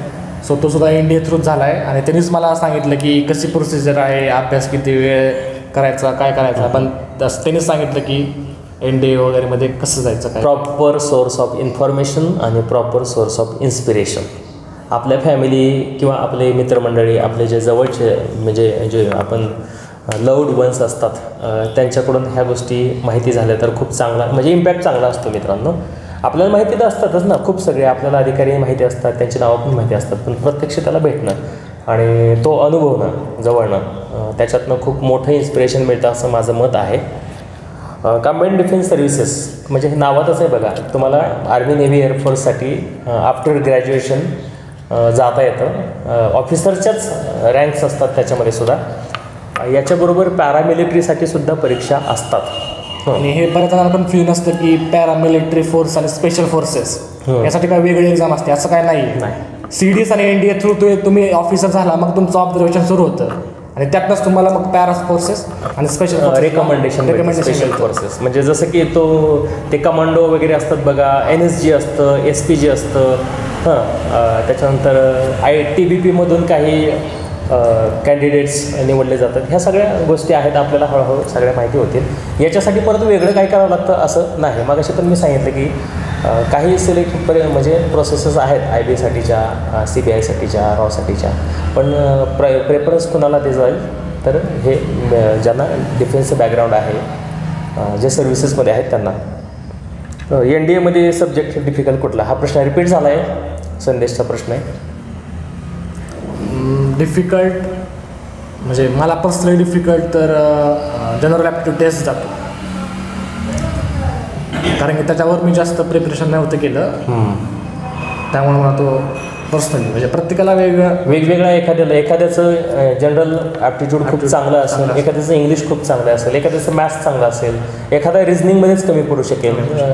दिस is the very relative question. Which exams to become a commando? Commando व्हायचं असेल तर काय करावं लागेल? कमांडो होण्यासाठी ते नाही. आता त्याच्यामध्ये जसं की आत्ता थोड्या वेळापूर्वी मी सांगितलं, कमांडो व्हायचं असेल तर तुम्हाला म्हणजे पॅरा मिलिटरीमध्ये जायचं आहे की मिलिटरीमध्ये? हां, तर असं पण प्रकार असतो का की ॲक्च्युअली म्हणजे आर्मी, नेव्ही आणि एअरफोर्स, मिलिटरी आणि याच्याबरोबर पॅरलिंग जे सर्व करतात त्यांना पॅरामिलिटरी असं म्हटलं जातं. म्हणजे ITBP वगैरे असेल किंवा काही स्पेशल फोर्सेस असतात, किंवा मग अशी मी जी नावं सांगितली SPG, NSG वगैरे, किंवा आपल्याकडे ते ब्लॅक कॅट कमांडो वगैरे, तर हे पॅरा फोर्सेस आहेत.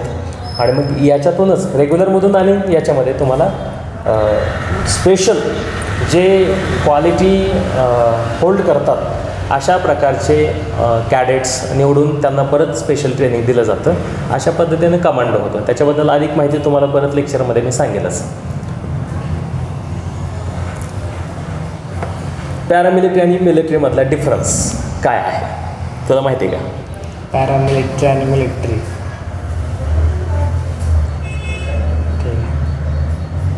काय असतं की ॲक्च्युअल पहिल्यांदा सर्व करतं म्हणजे मेनली BSF असेल आर्मी नेव्ही आणि एअरफोर्स यांना आपण मिलिटरी म्हणून संबोधतो. आणि याला पॅरलल आणि जे ॲक्च्युअल म्हणजे बॉर्डरवरती नसतात किंवा जे इंटरनल सिक्युरिटी असते ते काम पॅरामिलिटरीचं असतं मित्रांनो. Internal security of the nation म्हणजे एका वाक्यात सांगायचं झालं तर असं. हाच ते difference. Direct under prime minister काम करतात. आणि मिलिटरी जी असते ती त्याच्यासाठी स्वतंत्र यंत्रणा असते. प्राईम मिनिस्टर, प्रेसिडेंट किंवा चीफ ऑफ डिफेन्स स्टाफ वगैरे ही यंत्रणा असते. आणि बाकीचे जे पॅरामिलिटरीचे काही विंग्ज असतात त्या होम मिनिस्ट्रीच्या अंडर येऊ शकतात. आणि हे जे असतात मिलिटरी ते डिफेन्स मिनिस्ट्रीच्या अंडर येतात. म्हणजे असं थोडक्यात ढोबळ फरक मी सांगितला. आणखी काय प्रश्न आहे बघा. Role model. माधुरीचा प्रश्न आहे, तुमचा रोल मॉडेल कोण? हा पण प्रश्न रिपीट झाला आहे मला वाटतं. माधुरी कदाचित ती उशिरा जॉईन झाली असेल.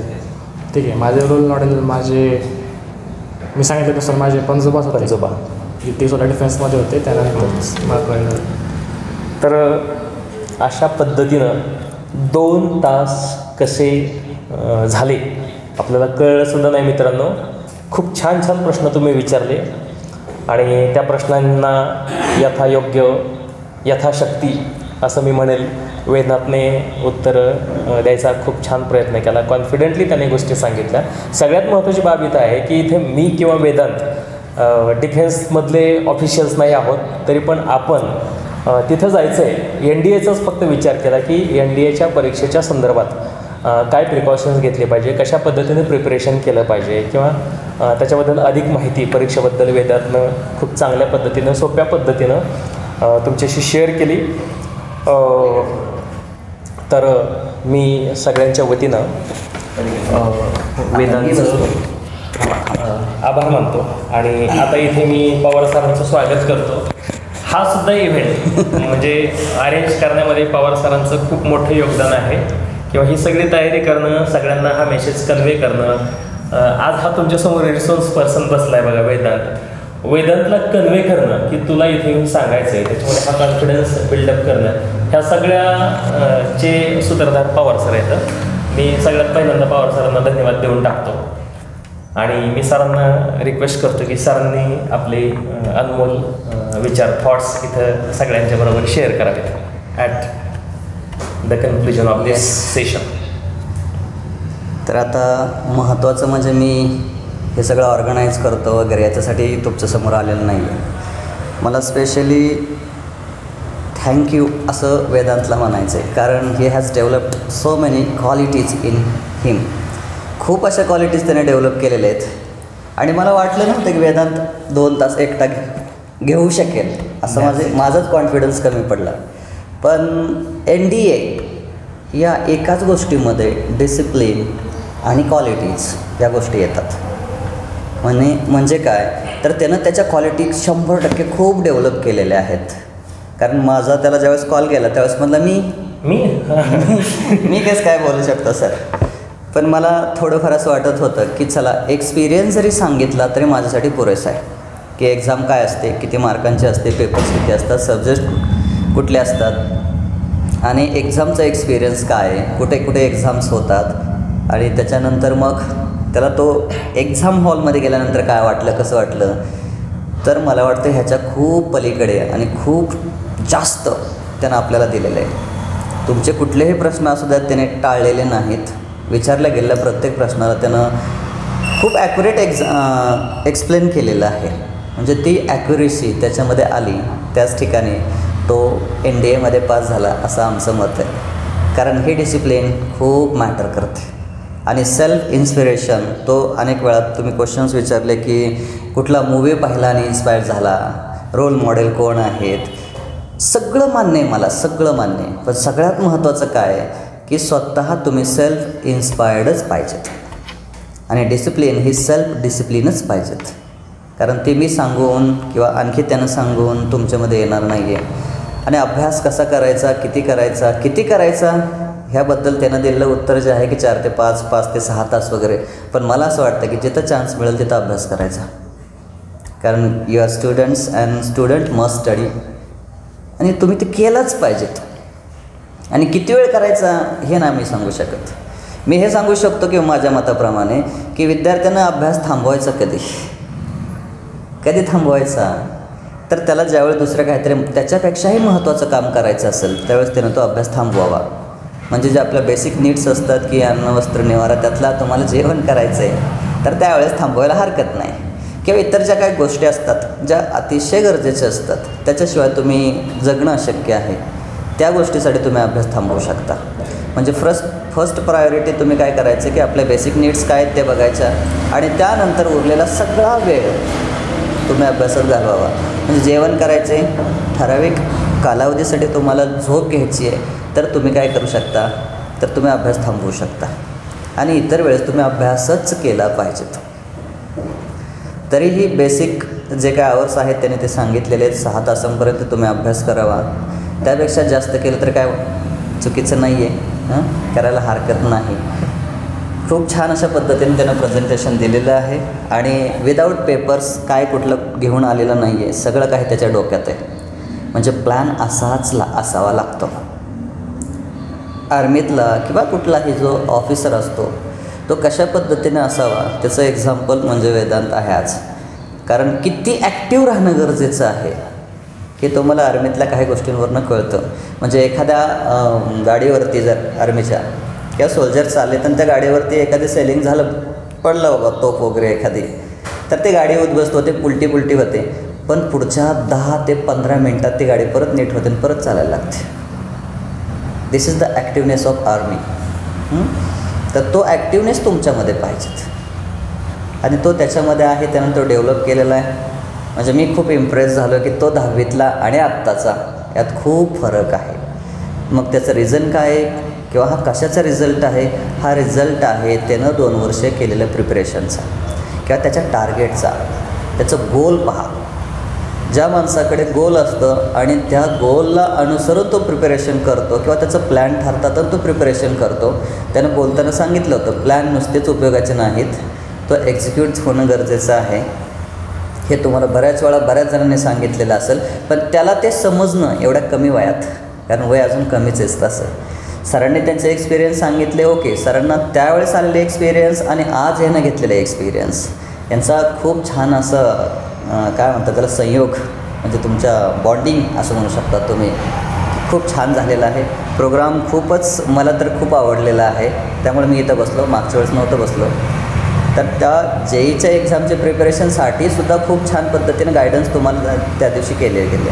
हा दुसरा आपला प्रयत्न आहे. आपण टेक्निकली काही बाबी चेंज केल्यात ह्यावेळेस, आणखी तिसरं ज्यावेळेस असेल ते आणखी आपण टेक्निकली बाबी चेंज करणार.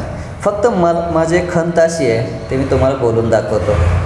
तुम्ही जो व्यक्ती समोर आला आहे आणि कुठल्या एक्झामची प्रिपरेशन करणार आहे त्याच्याशीच रिलेटेड क्वेश्चन्स विचारावेत.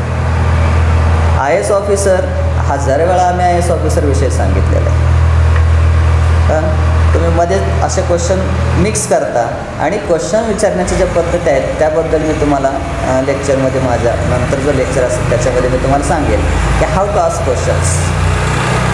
आणि क्लॅरिटी पाहिजे. मी आधीच सांगितलं आहे, त्या ह्याच्यामध्ये सुद्धा सांगितलं होतं की तुम्ही तुमचे प्रश्न एवढे स्पष्ट पाहिजे की त्याच्यामध्ये थोडीसुद्धा ॲम्बिग्युटी किंवा संदिग्धता नसावी किंवा असू नये.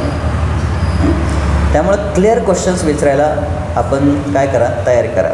किंवा आपल्याला कोणाला विचारायचं आहे, भलेही आपण त्या क्षेत्रात जाणार नसाल तरीसुद्धा आपल्याला क्वेश्चन्स काढता आले पाहिजेत. 12th स्टँडर्डला असा क्वेश्चन होता, मी तुम्हाला अनेक वेळा सांगितलं की एखाद्याचा इंटरव्ह्यू घ्यायचा आहे तुम्हाला आणि 8 प्रश्न तयार करा. असा प्रश्न आता करंट 12thला सुद्धा होता 4 मार्काला. तुम्ही भरपूर क्वेश्चन्स विचारता, फक्त त्याचा सिक्वेन्स व्यवस्थित असावा. सिक्वेन्स कसा असावा, पास्ट, प्रेझेंट आणि फ्युचर. म्हणजे पास्टविषयी तुम्ही थोडंफार विचारू शकता. त्याच्यानंतर म्हणजे काही जणांनी विचारले प्रॉपर की का बाबा हेच गोल का सेट केलं, इन्स्पिरेशन कोण होतं, कोणी इन्स्पायर केलं, हे त्याचं पास्ट झालं, कधी ठरवलं. आता प्रेझेंटमध्ये तो कशा पद्धतीने हे करतो ह्याच्यावरती प्रचंड क्वेश्चन्स आले, खूप छान. आणि आता त्याचे फ्युचर प्लॅन्स. म्हणजे हे अशा 3 टप्प्यातच आपले प्रश्न असावेत असं मला वाटतं. कारण काय होतं माहिती आहे का, ज्यावेळेस तुम्ही समोरच्याला क्वेश्चन विचारताना मागं पुढं करता त्यावेळेस समोरचा सुद्धा गोंधळतो किंवा काय सांगायचं किंवा रिपीट करता तोच क्वेश्चन रिपीट व्हायला लागला तर अडचण येते. ओके, तर खूप छान पद्धतीनं या दोघांनी हा programme excellent, I like it so much, की कंडक्ट केलेला आहे आणि पार पण पाडलेला आहे. कल्पना माझी जरी असली तरी सगळे कष्ट किंवा समोर तुमच्या कोण असतो तुम्हाला माहिती आहे. जो रिसर्च पर्सन असेल तो आणि जो व्यक्ती त्यांचा इंटरव्ह्यू घेतो तो, तुमच्या प्रश्नांना योग्य त्या पद्धतीनं कसं मांडायचं किंवा कसं विचारायचं त्याला, ते काम शिंदे सर नेहमी छान पद्धतीने करतात. त्याच्यामुळे शिंदे सरांना खूप खूप धन्यवाद.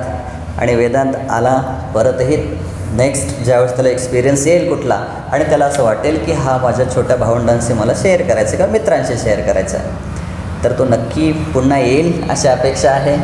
आणि वेदांतचे खूप खूप धन्यवाद. थँक्यू. एक मला जाता जाता महत्त्वाची कमेंट करायची की सरांनी जसं सांगितलं 10थमधला आणि आत्ताचा खूप प्रचंड असा डिफरन्स वेदांमध्ये झालेला आहे.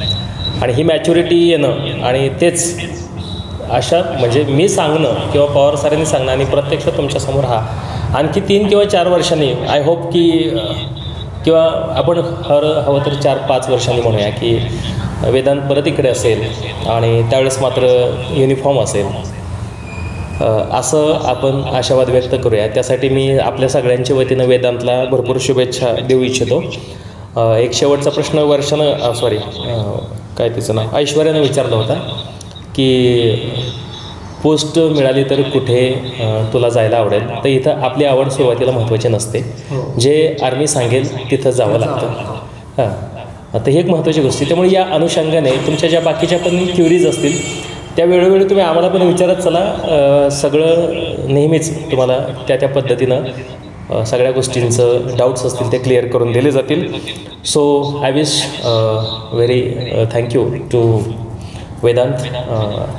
वेदांत इथपर्यंत आला, हे सगळं करू शकला, त्याच्यामध्ये त्याच्या फॅमिलीचं सुद्धा खूप मोठं योगदान आहे. त्या सगळ्या त्याच्या फॅमिली मेंबर्सला मी थँक्यू म्हणतो.